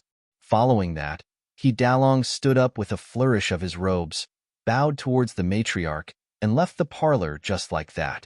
Madame Zhou bit her lip after watching He Dalong's burly silhouette disappear behind the curtains of the entrance. Finally, she let senior servant Xiao help her up and they left together. Only matriarch He Ying, and Miss Pan were left in the originally lively parlor. Matriarch He waved at her daughter in dismissal. It's getting late. Why don't you go to bed too? Ying had been intending to stay back to discuss something with her mother. However, seeing the fatigue on her mother's face, she swallowed her words. She bobbed her goodbye together with her daughter, Pan Yinjin, and left. By the time He Changdi and Chu Lian left Countess Jingan's courtyard, it was already dark. There were lanterns hanging on either side of the path, lighting up the estate with a warm glow. Shi Yin and the other servants followed behind the young couple. After experiencing what had happened earlier, Shi Yin kept her eyes on the ground and walked slowly, lagging behind her masters until there was some distance between them. She had trained the younger maidservants behind her well enough that they understood her actions and followed exactly as she did. He Changdi held onto Chu Lian's soft little hand and walked in front of her. It was still February, so the night was a little cold. Chu Lian's hand was completely enveloped by He Changdi's. She held up the hem of her heavy dress with one hand and stumbled occasionally as she was tugged along by him. She wanted to pull her hand out from his hold, but no matter how hard she tried, she couldn't. He Changdi suddenly paused in his steps and glanced at her, his eyes a pair of bottomless wells. Chu Lian looked up and caught sight of his pressed lips before her hand was abruptly released. In the midst of her surprise, He Sanlang had already bent down and grabbed hold of her slender waist with one arm while the other went under her knees. Following that, with a slight application of force, Chu Lian was now curled up in his arms in a bridal carry.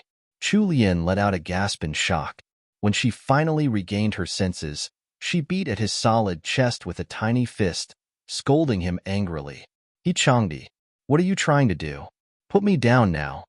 He Sanlang looked down at the woman in his arms and lowered his head to plant a quick kiss on her soft, fair cheek. His magnetic voice rumbled close to her ear with a warning. Behave yourself. Chu Lian was extremely vexed, but she knew that hitting him was only going to make her hand hurt. In the few months that they had grown close together, Chu Lian had already gotten a handle on his strange temperament. Thus, she pleaded in a soft tone, "Husband, put me down and let me walk on my own. Xian and the others are right behind." When the two of them were alone, Chu Lian would rarely call him husband. Most of the time, she simply addressed him as he Sanlang or he Changdi. Hearing such a tender, loving call from his wife, especially when she was curled up in his arms, sent a bolt of electricity racing down He Changdi's body. He stiffened up completely for a whole second. His deep gaze darkened even more until his eyes were like pools of ink, and his thin lips pressed into an even finer line as his strides quickened. All Chu Lian heard was his husky response. "Don't worry. It's nighttime now. They won't be able to see what they're not allowed to." When his breathing changed, Chu Lian finally realized what had happened. She wailed inwardly to herself. She hadn't used the right solution after all. She had just provoked the beast. Since she could feel the changes in his body, Chu Lian was in an absolute state of awkwardness. She kept a tight hold on the lapels of his shirt and gave up on trying to get him to set her down. Lying obediently in his arms, she tried negotiating instead. "Then could you put me down when we reach the corridor right before we enter our courtyard? There were so many servants around Songtao Court. It would be so embarrassing if they spotted her like this." He Changdi kept his expression cool as he struggled with himself in his mind. Finally, he nodded and agreed to her request. Actually, his wife's body was all nice and soft. She felt so comfortable in his embrace that he didn't want to put her down at all. He wanted to carry her all the way to the bed in their room. Chapter 468. Night Clothes 1. It went without saying that He Changdi absolutely wouldn't voice those thoughts to his wife. While trapped in his embrace, Chu Lian made a silent vow to never wear such an impractical dress again. It was beautiful to look at, but walking in it was just putting herself in trouble. He Sanlang was a man of his word. He put Chu Lian down by the decorative mountain in front of the corridor. However, he didn't just walk off straight after. Instead, he helped her straighten out her disheveled clothes before taking her hand and walking to their room in Songtao Court together. When senior servant Gue caught sight of third young master holding third young madam's hand, she couldn't help but smile. The moment He Changdi entered the parlor, he shot a signal at Wenqing, Wanlan, and senior servant Zhong with his eyes before pulling Chu Lian towards the bedroom. When senior servant Gue was about to enter the bedroom with Jingyan behind her to wait upon them, they were held back by senior servant Zhong. "Dear sister, there's something I need to discuss with you. Let's just have Wenqing stand guard here for today." Senior servant Gue glanced at the couple who had just disappeared past the curtains covering the entrance of the bedroom, then back at the smiling senior servant Zhong. Realization dawned upon her. She smacked herself on the forehead and admitted with some embarrassment, "Look at how muddle-headed I've gotten." Thus, the two senior servants sent away all the other nearby servants in tacit understanding, leaving only Xian and Wenqing in case third young master and madam called. Chu Lian's face began to heat up uncontrollably the moment she was pulled into the bedroom by He Changdi. She had a sinking feeling that He Sanlang wasn't going to let her off tonight. Thinking of the promise she had made to him back when he was still recovering from his wounds, Chu Lian was both shy and nervous. He Changdi had finally managed to get Chu Lian alone in the bedroom with him. There was no way he was going to remain restrained and reserved. At almost the exact moment the curtains fell behind them, Chu Lian was already wrapped tightly in his embrace. Chu Lian had a petite figure, so being bound by He Changdi's arms made her feel like she was being folded into his body. Her dainty cheek pressed against his chest. She could hear the strong and hurried thumps of his heart. The pace of his heartbeat seemed to be contagious as her heart also started to beat faster without her control. He Sanlang's large palms gently caressed her back, like he was reassuring a panicking kitten. He lowered his head and gently kissed her jet-black hair. In a deep voice, he asked, "Lianer, do you still remember what you promised me?" Chu Lian's breathing came to a halt and her grip on his shirt tightened. She gulped nervously before putting on a strong front and mumbling, Dinner was rather salty tonight. Husband, I want some water. She had truly run out of ideas. Otherwise, Chulian wouldn't have used such a crappy excuse to change the subject. She shut her eyes, filled with such embarrassment that she didn't dare to check his reaction. She hadn't thought much of it when she had made the promise, as she thought that it was something that would be over with in the blink of an eye. However, now that it was actually time to fulfill her promise, she couldn't help but grow nervous and scared. It was Chu Lian's first time in both this life and her last. She had also heard that it would be painful. So, she had suddenly turned into a scaredy cat and would take every opportunity to delay her impending doom. Chu Lian believed that her words would anger the bipolar He Sanlang. However, who could have thought that, just a moment later, all she would hear was his deep, pleasant laugh from above? With her head on his chest, she could feel him shaking with laughter. Chu Lian's blush instantly deepened. This guy was actually laughing at her. She pushed He Sanlang away in equal parts shame and anger before raising her head to look at his expression. The moment she saw his smiling eyes, Chu Lian became even more annoyed. He was actually laughing at her. You're not allowed to laugh.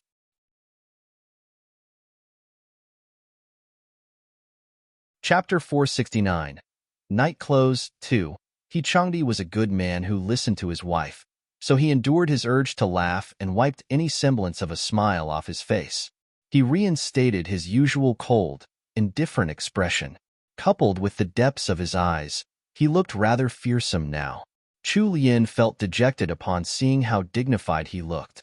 His current demeanor made her even more nervous and embarrassed.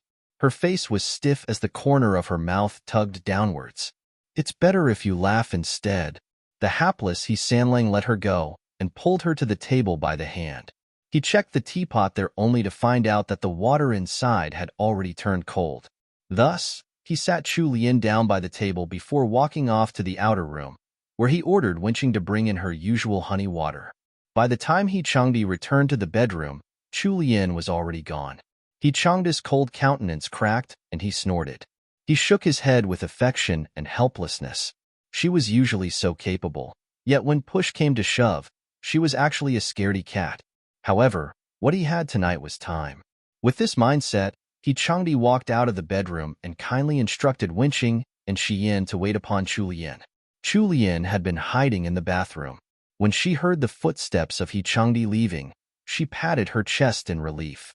Although this was the outcome she wanted, when He Changdi had actually left, there was an inexplicable feeling of disappointment in her heart. Before Chu Lian could return to her senses, Wenqing and Xian had already entered with something in their hands for her. Third young madam, this is honey water at the perfect temperature for drinking right now. With a smile, Xian placed the cup in Chu Lian's hands.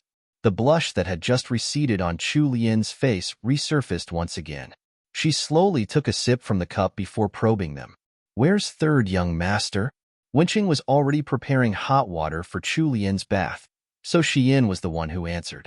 I think he went to the study. Before third young master left, he instructed us to take care of you, third young madam. Chu Lian's mind was in a state of utter disarray now. When she saw that Wenqing was done with preparing the bath, she gestured for them to leave. She stepped right into the bathtub after disrobing. As per usual, her night clothes were placed on the table behind the screen. Wenqing waited outside the bathroom. Afraid that soaking in the bath for too long might be bad for third young madam, the maidservant called out to her once 15 minutes had passed. Chu Lian was startled back to her senses by the call, so she got out of the bathtub, wiped herself dry, and reached out for her night clothes. It was only after putting on the pale pink nightgown embroidered with a pair of mandarin ducks that Chu Lian realized how sexy it was. The color of the robes was already light in the first place, but the sheerness of it meant that it was as good as wearing nothing. Even the light green inner robe was completely visible. Seething with anger, she was about to call for Xian to bring in a different set of robes. However, once she recalled that it was senior servant Gue who was in charge of her clothes, she put that thought to rest.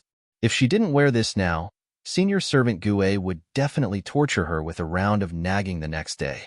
Senior servant Gue genuinely wished the best for her, so she couldn't let her down. Chu Lian sighed. Looking at it from another perspective, Since He Sanlang had already left, it wouldn't matter what she wore since she was alone in the bedroom. She took down the large cape hanging on the screen and wrapped it around herself before she left the bathroom. The fact that third young madam hadn't requested for a change of clothes made Xian very happy. She had still been in the middle of thinking up ways to make third young madam give up on changing into another set of clothes. Chapter 470. Nuptial Wine 1. Xian helped Chu Lian with wiping her hair dry and anointed her with some perfume before taking her leave. The room was extremely warm and comfy because of the heated floors. There were also several braziers placed around the room. Chu Lian didn't feel the slightest bit of chill even when she took off her cloak. She unfolded the blankets and dove into the bed. The warm and soft blanket covering her body made her sigh from comfort. With her entire body ensconced in warmth, the tension in Chu Lian quickly dissipated and she fell asleep.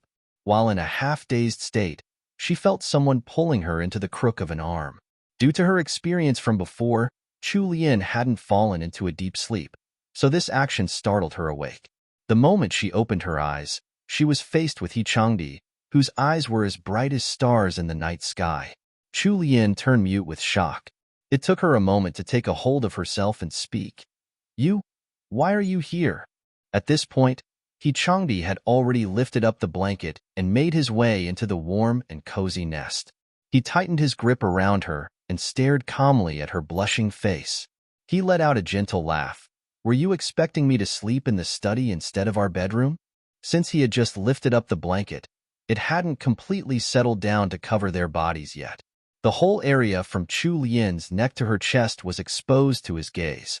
The faint lantern light streaming through the curtains on the bed made her exposed snowy white skin look all the more appetizing. He Sanlang sized up the nightclothes she seemed to have worn intentionally with a smile. His voice dipped a few notches as he continued, "If I hadn't come, wouldn't you have worn this robe for nothing?" Chu Lian's mind was still hazy after getting woken up. However, his words made her recall that she was still wearing those extremely revealing nightclothes. Her cute little cheeks lit up in a furious blush instantly. Chu Lian hastily explained, "This was prepared by Momo. I didn't choose this, don't misunderstand." "Senior servant Gue?" Chu Lian quickly nodded. He Changdi's eyes were already alight with humor, but he put on a dignified face and said, "Senior servant Gue is indeed an experienced senior servant. It's about time that I give her a raise." Once he finished speaking, He Changdi pulled away the blanket covering their body in one go. Shyness and anger welled up within Chu Lian. She hadn't expected such a sudden movement from him, and her whole body stiffened up in response. It was only when He Changdi looked all over her body with his gleaming eyes that she finally returned to her senses. Realizing that she had nothing to cover herself with, Chu Lian sat up in a panic and tried to cover He Sanlang's eyes with her hands instead. When she raised her slender arms, the two soft lumps under her clothes were squeezed together, forming a deep ravine that called out to the beholder. The Adam's apple on He Changdi's throat trembled as he gulped down his drool. Unfortunately, his eyes were immediately covered in the next second. Chu Lian's soft hands blocked He Changdi's invading gaze. Her face was completely flushed as she said furiously, "You're not allowed to look." He Changdi didn't know what to do right now. Wasn't his little kitten being too difficult? He was probably the most pitiful husband in the whole capital for getting scolded just for looking at his own wife. It left a bitter taste in his heart. Now that He Changdi's vision was obscured, Chu Lian felt safer. Little did she know that she was merely deceiving herself by delaying the inevitable. It was a rare sight for He Changdi to see her in such a helpless and shy state, so he didn't stop her and let her cover his eyes as she liked. Besides, her hands were so small, and she was so tense that she hadn't noticed that her blindfold had already slipped and he could take in everything. He Changdi was laughing endlessly inside. His dear wife was just too cute. Chu Lian might have succeeded in blocking He Changdi's evil eyes, but she had no way to counter his evil claws. He Sanlang reached out to hook her around the waist again and pulled her soft and fragrant body on top of him with barely any effort at all. The bedroom was very warm, so He Sanlang wasn't worried about her feeling cold despite her thin clothes. Chu Lian could feel the burning heat of his hand on her waist. She struggled a little in an attempt to break free from his evil claws, but it was pointless as she was imprisoned in his embrace. Chapter 471. Nuptial Wine 2. Her attempt at struggling made He Changdi stiffen up even more. The dangerous swelling from a certain part of He Sanlang's body made the huffed-up kitten on top of him quieten down. Chu Lian laid in He Sanlang's embrace stiffly, not daring to move at all. Her hands were still on his eyes.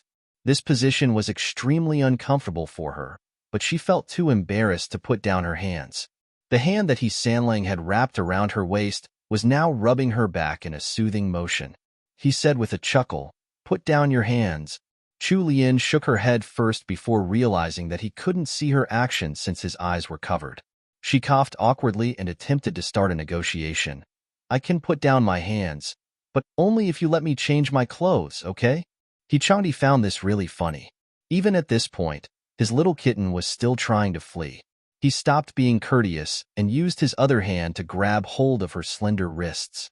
He easily pulled away both of her hands from his eyes. Chu Lian hadn't expected him to resort to brute force, so she tried to struggle subconsciously. However, He Changdi reacted by chiding her in a cold manner. "Stop moving." He Sanlang had always possessed a naturally chilly temperament. After spending a few months with the Northern Army and experiencing real fights on the battlefield, his aura had been forged into one of blood and steel. When he reprimanded someone now, the air around him was truly frightening. Chu Lian was also shocked still by him. Now that the woman on his chest had stopped struggling, He Changdi was able to take a good look at her. He continued to caress her back as he turned around, picked up a gold cup from the side table, and passed it to Chu Lian. When Chu Lian returned to her senses, she had already accepted the golden cup that He Changdi had passed to her. She looked down at the contents of the cup before bringing it closer and sniffing at it. She tilted her head in confusion and asked, "This is wine?" He Changdi reached out to the side again to pick up an identical cup. He tapped it against the one in Chu Lian's hand with a light clink before nodding. With an averted gaze and a light tone, he explained, "Nuptial wine." Despite how soft his voice had become, Chu Lian heard him clearly. Nuptial wine. Her mind flew back to their wedding night. Back then, He Changdi had poured away the nuptial wine prepared by the bridal attendant right in front of her, throwing her into a state of stunned shock. Was he trying to make up for what happened then by offering her nuptial wine now? Noticing that the kitten on his chest hadn't lifted up the cup to her lips, He Sanlang's expression became a little more awkward. He adjusted his posture and coughed once. He humbled his tone to ask, "Lianer, what happened back then was my mistake. I shouldn't have poured away the nuptial wine. Will you let me make up for that today?" Chu Lian rolled her eyes at him. Making up for that? Had this guy ever thought of how horrified and disappointed he had made her when he had gone insane then? She didn't really feel like forgiving him, but when she thought of the time they had spent together and how he had saved her without any regard for his own safety, she couldn't bear to do that to him. He Changdi wasn't made of steel after all. He couldn't bear watching as his wife refused to forgive him. Panic arose in him as he stared fixedly at the nuptial wine in their hands. He recalled the instructions of the bridal attendant on their wedding night. They had to drink half from each cup of nuptial wine for their marriage to last forever. Thus, Chu Lian was met with the spectacle of the frosty, He Sanlang emptying the wine in his cup into his mouth. However, it seemed like that wasn't enough for him. He grabbed her wrist and poured the contents of her cup into his mouth as well. Chu Lian, had this fellow's mind snapped from her lengthy silence? The moment the strange thought appeared in Chu Lian's mind, she was pulled back into He Sanlang's embrace. She felt a slight chill on her lips before warm wine flowed into her mouth. A forceful tongue slid in as well, forcing her to swallow all of the spicy alcohol. Chapter 472. Conjugal Love 1. Once all of the wine had slid down her throat, he twined their tongues together in a dance until Chu Lian was gasping for breath. It was only when her hands tightened around the lapels of He Changdi's sleep robe that he finally let her go. Chu Lian's face was completely red, and she didn't even know whether it was from the heat of the alcohol or He Changdi's passionate kiss. She gulped air down into her burning lungs and glared at her husband in complaint. However, her almond-shaped eyes were misted over with tears now, shining with the reflection of the lantern light and looking especially innocent. That lovely sight was pushing the last remnants of Hichangda's control. He took in a deep breath himself, as if trying to calm the rising tides in his body. Hichangda's gaze fixed upon the woman before him as his pupils dilated. He shifted his body, preparing to start another passionate kiss. Chu Lian's heart was about to leap out of her chest from how nervous she was. She quickly raised her hands to stop him. She complained pitifully, "Hichangdi, it's all your fault. My mouth is filled with the taste of alcohol now. I don't like it. Can you let me up to rinse it out?" When Sanlang's only response was to continue staring at her with sealed lips, Chu Lian couldn't help the twitch at the corner of her mouth. Her watery eyes darted from side to side in thought before she moved her body back. She tried putting on an eagerly attentive tone. "Husband, I saw that you didn't eat much earlier. Why don't we order some supper?" Xian mentioned that she made some red date and bird's nest porridge, and she's keeping it warm on the stove. "I'm a little hungry now, too." Hichangdi finally spoke up in a husky voice, the tail end of his sentence rising with implication. "Lianer, are you worried that I won't have enough strength later tonight?" Chu Lian stiffened up in surprise. It took her a second before she realized what he meant. Her face exploded into a furious blush once again. She hadn't expected that this gloomy fellow would turn into such a perverted scoundrel in front of her. Chu Lian stammered, not even daring to look at him now. Not at all. Is there anything else you'd like to say now, Lianer? Just say it all at once. You probably won't be able to speak later." Hichangdi purposely emphasized his words again to hint at what was coming up, causing the blush on Chu Lian's cheeks to glow even brighter. Chu Lian was looking everywhere except at Hichangdi right now. Since they had both drunk the nuptial wine, there was a light scent of alcohol on their breaths. An idea sparked in Chu Lian's mind, and she quickly said, "We just ate at grandmother's place and we just drank some wine. You probably haven't taken a bath yet, right? They'll go and ask Wenqing and the rest to prepare the bath." After blurting all of that out, she tried to climb off the bed. However, Sanlang's leg was in her way. Of course he wouldn't be letting her off so easily. Chu Lian huffed as she shoved his leg away with all her might. She had just managed to take a step forward on the soft carpet at the bottom of the bed when Hichangdi grabbed hold of her slender waist yet again without any effort. The nightclothes Chu Lian was wearing were simply too see-through. Her curves were completely visible under the mint-colored robe that fell down to their ankles. He could see the loose pink pants and light green top she had underneath. Even the shiny strap of her halter top underwear was visible in the dim light. Hichangda's pupils dilated. With a slight pull of his arm, Chu Lian was already back in bed. He leaned over her as his wandering palm caressed the soft skin around her waist. Squished under her husband, Chu Lian didn't have the energy to think about her seductive nightwear any longer. She stared up at him innocently with her wide, watery eyes, looking exactly like a little rabbit waiting to be eaten. "You really aren't going to bathe?" The soft and gentle tones of Chu Lian's voice made Hichangdi stiffen up even more. He reached out with one hand to stroke her smooth, porcelain cheeks. With a puff of breath by her ear, he spoke huskily. "I bathed when I came back to the estate earlier. There's no need to waste any more time."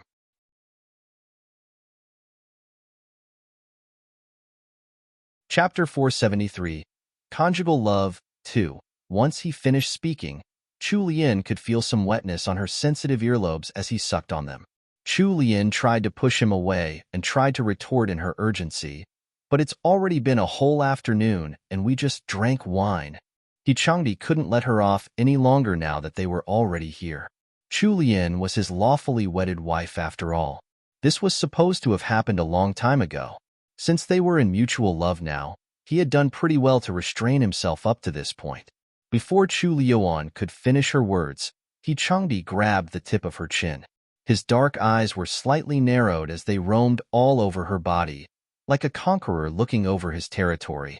Hichangdi's gaze passed over her ruddy red lips, then down to her slightly open collar, then her inviting collarbones. He abruptly bent down and captured her parted, tender lips. Once he had the first taste, he could no longer hold back his desire to lick and explore her mouth. Chu Lian panted for breath, her cheeks flushed red again, as she hit his sturdy chest in protest. Unfortunately, He Changdi easily caught her hands and trapped them between their bodies so that she couldn't move. When He Sanlang felt that the woman under him had already given in, he pushed past her teeth with his tongue and tangled with hers. The smell of alcohol mixed with the aroma of the incense burning in the room made Chu Lian's mind dazed. Her husband had trapped her so utterly within his hold that she couldn't bring up any strength to struggle, even if she still wanted to. As if sensing Chu Lian's remaining reluctance, He Sanlang tightened his hold around her wrists. Chu Lian's waist finally relaxed, indicating that she had completely given in. Chu Lian wanted to cry inside as she thought to herself dejectedly. It looked like she wouldn't be able to escape tonight. Why was He Changdi so overbearing? He Changdi loosened his hold a little once he felt that his wife had stopped trying to escape. He let go of her lips, allowing her to gulp in air once again. Following that, he littered gentle kisses on her lips and played with her tongue. The hand he was using to hold her chin slowly moved downwards. By this time, He Changdi's cold countenance had already taken on a tinge of red. His eyes were like dark mirrors. The only image reflected in them was his absolutely lovely wife. He lowered his gaze and stopped his kisses, only to switch to licking her trembling tongue. Chu Lian felt a sudden chill on her shoulders and realized that He Changdi had already slipped her thin nightclothes off. She subconsciously tried to cover herself up again by sitting up and pulling forcefully at the blanket nearby, but He Sanlang took that chance to catch the thin cloth ties on her back and pull them loose. By the time Chu Lian had grabbed hold of the edge of the blanket, all she had left on her was that thin pair of sleeping pants. Her eyelashes trembled as she looked up in alarm. He Changdi had never been so forward with her before. Unfortunately for her, she had only grasped a tiny bit of the blanket and the rest of it was still trapped under He Sanlang's legs. She couldn't move it with the power contained in her slender arms. The pitiful amount of blanket she had was only able to cover her upper half, leaving her lower half exposed. He Sanlang's usual calm and cool expression had already crumbled into a light blush. As he admired how the red hue of the mandarin duck blanket complemented his lovely wife's fair skin, his breathing got a little heavier. Chu Lian didn't have any fight left in her by now.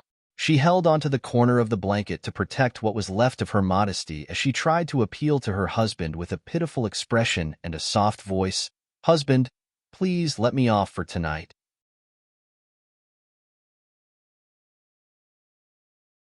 Chapter 474, Husband and Wife 1. He Changdi watched as she clung tightly to the corner of the blanket, which was only covering the most important spot on her body. Everything else was practically bare to his gaze. The faint lamplight filtering through the gauzy bed curtains gave her fair skin a lovely glow, enticing him. Chu Lian was like a lamb placed on the table for slaughter. The sight soothed He Changdi's sense of urgency. He raised his body slightly and stripped off his top. He asked her with a trace of humor, "How would you like me to spare you, Lianer?" Chu Lian stared back in a daze. That's right. How exactly did she want him to spare her? They were husband and wife already. This was something inevitable. However, his hurried actions had made her a little afraid and uneasy. Chu Lian continued holding on to the corner of the blanket as she asked him in a soft and coaxing manner, "How about doing this another day, husband? We've just returned to the capital today, and you even went to the palace, so you must be tired. Why don't we postpone this to tomorrow? It's already late. Let's rest for the night." He Sanlang held back the urge to burst into laughter. His little kitten was actually trying to escape even at this point. He casually tossed his inner clothes to the floor, revealing the fine lines of his body and his well-defined abs to Chu Lian's eyes. He Changdi wasn't going to let her avoid him forever. He pulled away the blanket in his eyes and whispered huskily into her ear, "All right, I'll listen to you. Well, rest early." Chu Lian barely had the time to let out a surprised gasp when He Sanlang pounced on her. Within a few minutes, the couple was intertwined like a pair of mandarin ducks, and the sounds of lovemaking resounded in the room. Unfortunately, as bold and strong as He Sanlang was, he was still a virgin. The couple's first time together was over in less than 15 minutes. Chu Lian's face was completely flushed red. Her pleading had landed on deaf ears, so in a last show of temper, she pulled over the blanket and bit onto it, resisting the foreign waves of pleasure rushing over her body. Her mind was completely hazy and dazed. She wailed inwardly, not knowing how long the torture would last. Her body felt like jelly all over, and she was on the verge of giving in. It was Chu Lian's first time, so she didn't get to enjoy much of the pleasure of this conjugal activity. On the other hand, He Sanlang had already become an addict. Just as Chu Lian was wondering when this would end, she felt a strange sensation in the lower half of her body. Her strong husband froze up and the stiff object inside her softened. Neither of them had expected their first time to be over so quickly. Chu Lian slowly opened her eyes, only to be met with a black-faced He Changdi. Chu Lian quickly used up all of her restraint to hold back the urge to laugh. Luckily, she succeeded in her efforts. Otherwise, her lunatic husband might have taken that as a challenge to make her bedridden the next day. Since it was already over, Chu Lian bore with the soreness in her body and reached out with her wobbly arms to push him. She blinked innocently and spoke in a slightly hoarse voice. He Sanlang, I'm feeling too sore, so I'm going to take a bath. He Sanlang was still immersed in the shock from the blow of finishing so quickly. Thanks to his momentary lapse, Chu Lian was able to make her escape. Chu Lian quickly scrambled off the bed, bearing with the soreness between her legs. She grabbed the nightclothes by the side of the bed and pulled the robe over her body before running towards the bathroom. Although she was stumbling a little, she finally made it. Chu Lian rang the bell to summon Wenqing in. Wenqing entered from the servant's entrance, her head lowered as she waited obediently for third young madam's orders.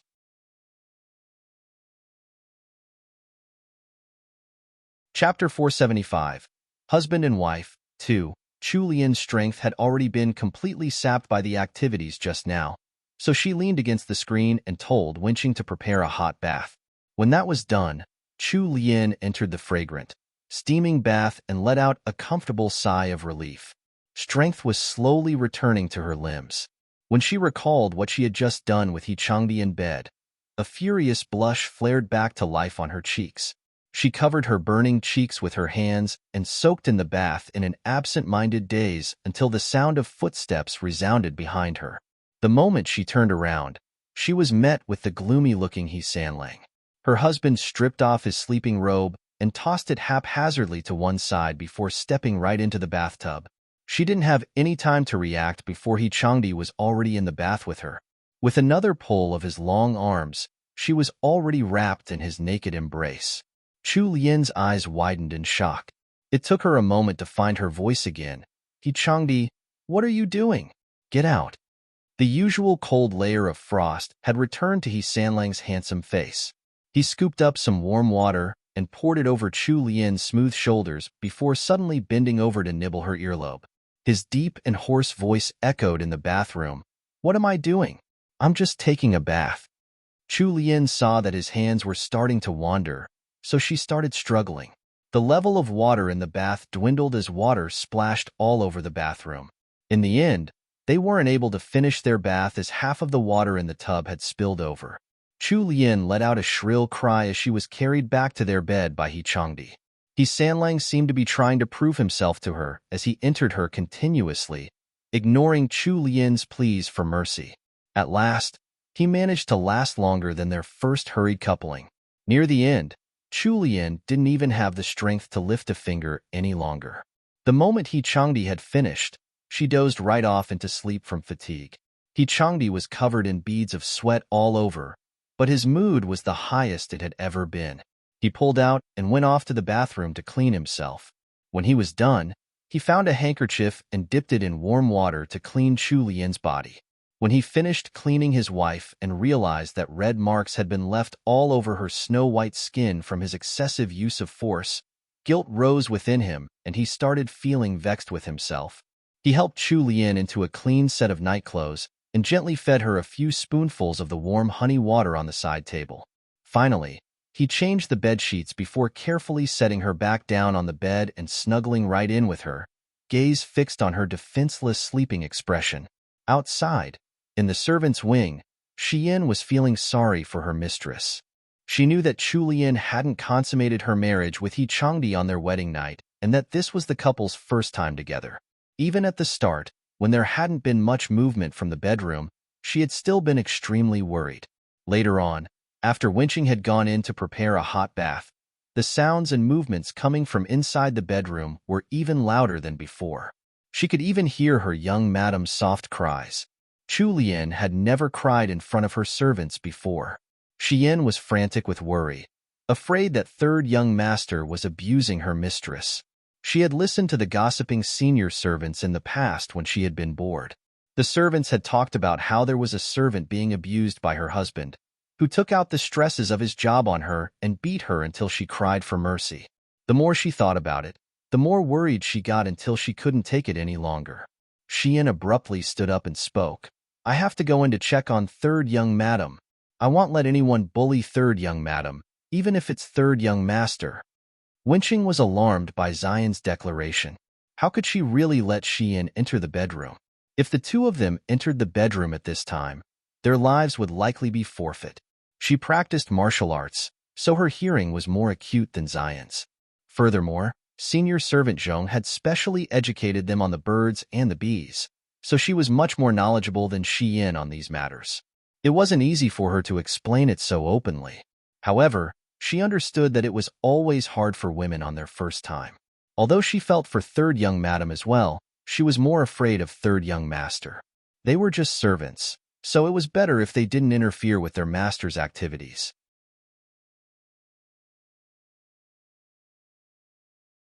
Chapter 476, Early Morning 1. Wenqing held Xian's arm and shook her head.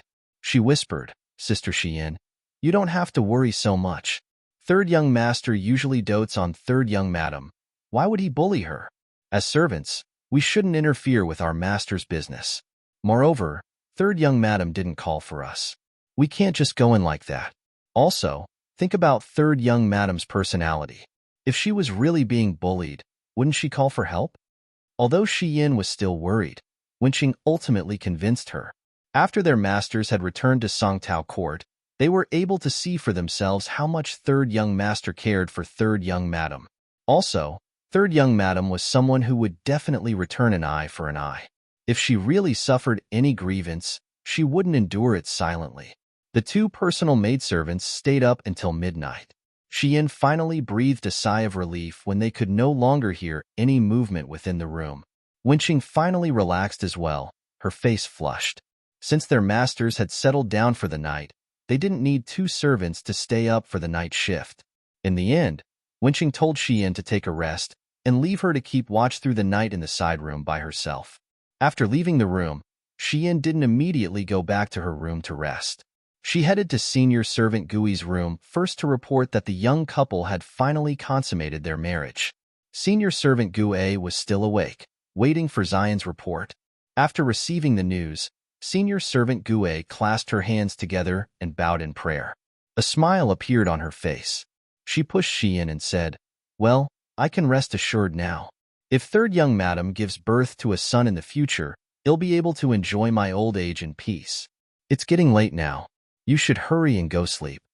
Xian watched as senior servant Gui got up from bed instead and started getting dressed. She asked curiously, Momo, why are you getting up when it's already this late? Senior servant Gui grinned so widely that her eyes disappeared. Sixth Miss has a thin and weak body. This first night must have been tough for her. I'm going to brew some nourishing soup, so she can drink some first thing in the morning. Seeing how excited senior servant Gui was, Xian didn't stop her. Momo, do rest earlier when you're done. We'll go back to my room first. Xian and Fuyan lived in the same room. When Xian returned to her room, she saw that the room was still lit. Her brows creased into a frown and she muttered to herself, It's already so late. Why hasn't Fuyan slept yet? What's that girl doing at this hour? She quickly walked towards the door and tried pushing it open, only to find out that someone had actually locked it from the inside. Chu Lian's personal maidservants all lived together in a small courtyard within Songtao Court.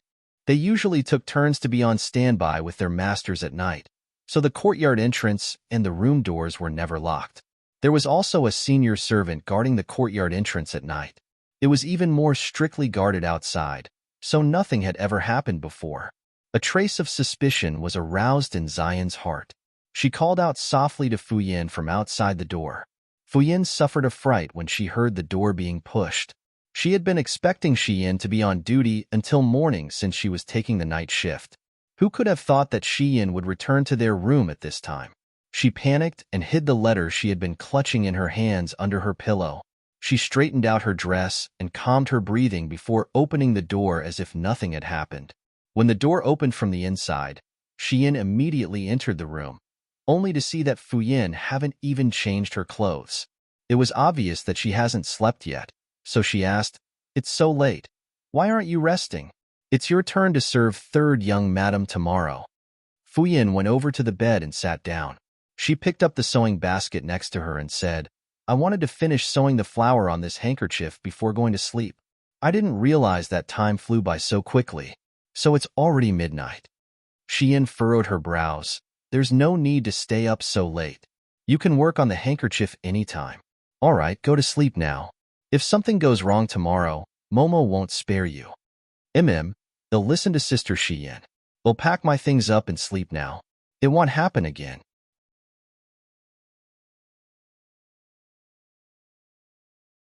Chapter 477. Early morning 2. Xiyin looked at Fuyin from the corner of her eyes as she changed her clothes.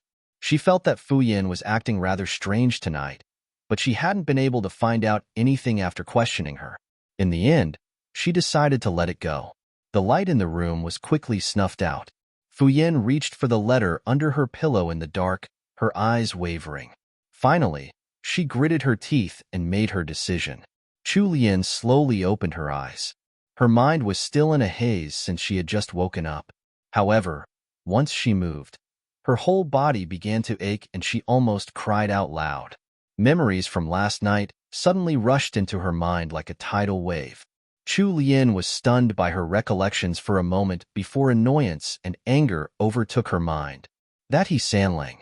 Last night, he had actually ignored her wishes and tortured her like that. Chu Lian turned over and noticed that He Changdi wasn't there. She reached out to touch the bedsheets beside her and realized that the area where he had been lying was already cold. She wrinkled her brows and prepared to call for a servant to come in. Wenqing heard the slight movement from outside and quietly entered the bedroom. She stood beside the bed, where the curtains had been let down, shielding Chu Lian from her gaze. She asked in a soft tone, "Third young madam, do you need this servant's assistance?" Chu Lian hadn't expected Wenqing to be waiting outside. Blood instantly rushed into her cheeks. She gave an awkward cough before asking in her slightly hoarse voice, "What time is it? Where's third young master?" Although He Changdi had been bestowed the title of Marquis on Yuan and an official position, he hadn't split off from the family yet. Their elders, Matriarch He, Countess Jingon, and eldest young madam, were also present in the estate, so everyone in the Jingon estate still called him third young master. Thus, Chu Lian was still third young madam. Wenqing smiled and replied, "Third young madam, please don't worry. It's only around 7 in the morning. Third young master went to the martial arts arena an hour ago." It was February right now, so it was still chilly in the capital. Although the bedroom was heated, it was much more comfortable to stay in bed. Since it was still early, Chu Lian couldn't be bothered to wake up. She hadn't gotten a good rest anyways. She spoke to Wenqing briefly before turning right around and going back to sleep. Wenqing smiled and tiptoed back out of the room. Third young madam had probably been tired out last night. Before third young master had gone to the martial arts arena, he had instructed her to let third young madam sleep more. Even if third young madam wanted to get up, she would have had to persuade her otherwise. He Changdi came back about half an hour later. Wenqing and Wanlan, who were now on duty in the outer room, handed him a wet towel. He Sanlang's gaze swept over them. "Is your young madam awake?" The corners of Wenqing's lips were still tilted upwards with humor. She woke up once half an hour ago and asked after third young master. Then she went back to sleep. He Changdi's stern and icy face softened a little. He handed back the towel in his hand before striding into the bedroom with his hands clasped behind him. It was just a little over an hour since he had last seen her, but he was already starting to miss her terribly. He wanted to see that lovely, sweet face of hers immediately.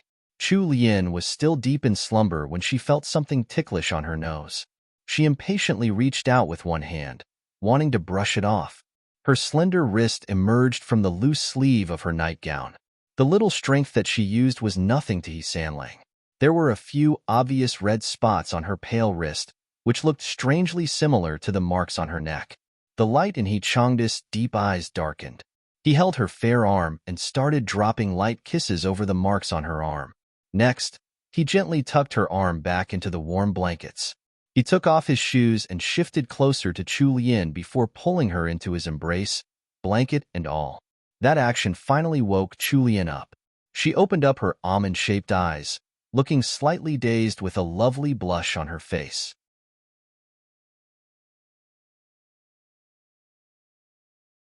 Chapter 478.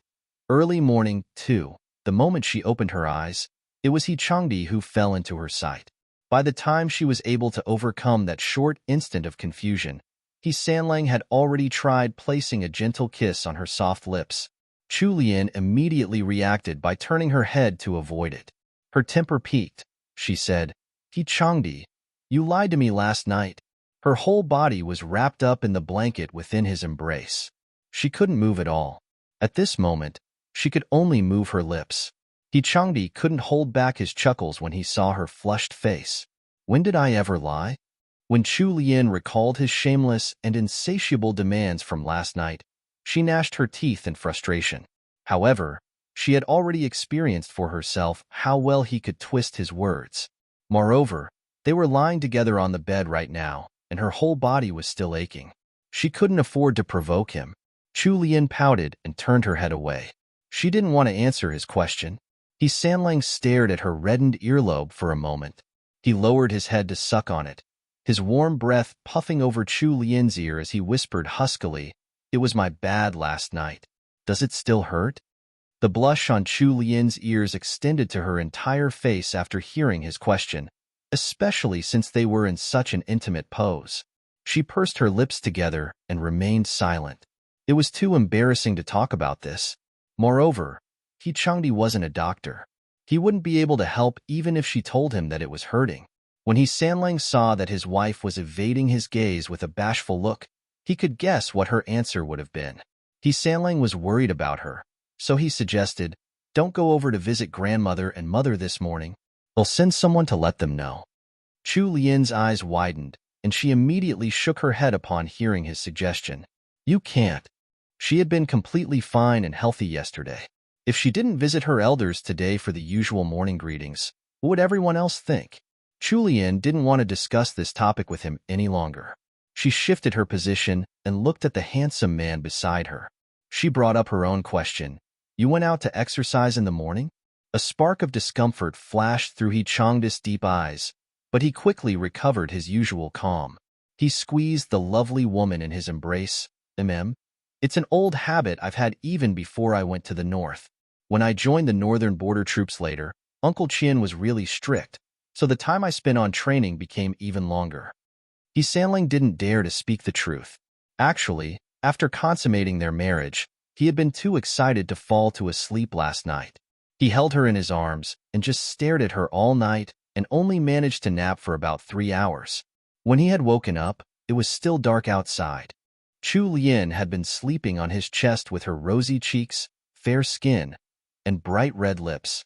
Moreover, her nightclothes had gotten a little disheveled in her sleep. A man's lust was the strongest in the morning. He Sanlang was also at the age when his body was full of vigor. With his beloved wife sleeping in his arms, it was unbearable. However, afraid of hurting Chu Lian, He Sanlang pursed his lips with a grim expression and headed out to the martial arts arena to vent. He also paid a visit to Great Dr. Miao on the way. Chu Lian nodded without noticing the hidden meaning in He Changdis' eyes. She wriggled a little and complained, "He Changdi, let go of me. It's getting late. I need to get up." While Chu Lian was struggling, He Changdi suddenly bent down and whispered something into her ear. Chu Lian instantly froze, the healthy blush on her face instantly fading to a pale pallor. She seriously wanted to strangle He Changdi right now. You actually went to look for Great Dr. Miao."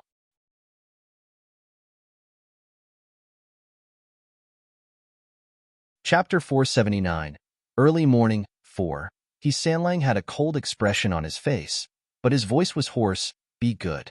I'll accompany you to greet grandmother after you apply the medicine. Ahem. He had done a careful inspection while cleaning her up last night. That area was red and swollen because he had been too reckless. Chu Lian wailed and covered her head with the blanket. She felt too ashamed to face anyone else right now. About 20 minutes later, Chu Lian was still curled up in the blanket, covering her flushed face. She slowly calmed down as she listened to the sound of water coming from the bathroom. Sanlang had actually ignored her opposition and personally applied the medicine for her. It served him right that he had to take a cold bath. Chu Lian thought angrily. Afterwards, she called Wanlan and Fu Yin in to help her. Chu Lian was still feeling somewhat uncomfortable, so she walked about awkwardly when she got off the bed. It took a few rounds around the bedroom before she got used to the strange new feeling. Wanlan was keeping a happy smile hidden with her head lowered, but the look in Fu Yin's downcast eyes were filled with envy and jealousy. When Changdi came out of the bathroom wearing a loose robe, before Wanlan could walk up to him, Fu Yin had already beaten her to it and handed him the dry towel in her hand. She attempted to reach out and help him dry his dark hair, but Sanlang cast a cold gaze over the two maidservants. Wanlan immediately bobbed towards her two masters and turned to leave.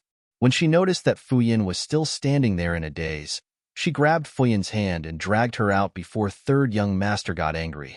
When they got to the outer room, Fu Yin angrily flung off Wenlan's hand and scolded her. Wanlan, what are you doing? Wanlan took a deep breath and glared at Fu Yin. Fu Yin, can't you tell? Third young master doesn't like us staying in there. Fu Yin snorted. You're just being overly cautious. Third young master didn't even say anything. Wenlan's brows furrowed even more when she heard her reply. Fu Yin, I'm going to give you some advice. Even if you came as part of third young madam's dowry, you still need to know your place. Remember Ming Yin. Wanlan turned and left the outer room after leaving her warning. She was starting to dislike Fu Yin even more. Did Fu Yin really think third young madam was an idiot? Although third young madam was usually very kind and friendly and didn't like to make a fuss over small matters, that didn't mean that she was a naive person who would be easily fooled. Even if they didn't have a third young madam, did Fu Yin seriously think that third young master was someone she could afford to provoke? Fu Yin hadn't gone to the northern border with them, so she hadn't seen how many people third young master had killed on the battlefields. Otherwise, she wouldn't have these presumptuous thoughts. Fu Yin couldn't care less about Wenlan's warning. Third young master might be treating third young madam as sweet as honey right now, but wait until he learns about third young madam's betrayal. Once he finds out about her dalliance with another man, there was bound to be a trace of doubt in his heart. No man can stand a woman's betrayal, especially if she is his wife. Fu Yin smirked. She had been waiting for so long. Wasn't it all for this day? Sanlang's expression finally softened up once the two handmaids had left the inner room. He walked over to Chu Lian and handed her the towel in his hand. Chu Lian rolled her eyes before taking it. She got up and made him sit on the stool in front of the dressing table. She moved to his back and started drying off his wet hair gently. Weren't Wanlan and Fu Yin around just now? Chu Lian asked with a slight pout. Sanlang's dark eyes looked at Chu Lian through the bronze mirror. His voice was cold and stiff. I don't like them serving me. Chu Lian couldn't help smiling as she recalled what senior servant Zhong had told her before. Before she had married Changdi, Songtao Court didn't have any ranked maidservants at all. There had only been a few menial servants responsible for cleaning. Changdi's basic needs had always been handled by Lai Yue. I really don't know how to serve others. Chu Lian was speaking the truth. She really didn't know how to take care of others. After experiencing the luxury of the maidservant's service, her actions couldn't be considered a proper service. Humor shone in Changdi's deep eyes. I need you to take care of me, except in bed. Chu Lian was stunned by his words. Her face instantly flushed, and she threw the towel at Changdi. If he didn't need her help, then he could do it himself. Chu Lian felt that just throwing the towel at him wasn't enough, so she also shot a glare at him. What was wrong with this Sanlang? Ever since their relationship had progressed to the next step, he had been constantly making dirty jokes. How annoying.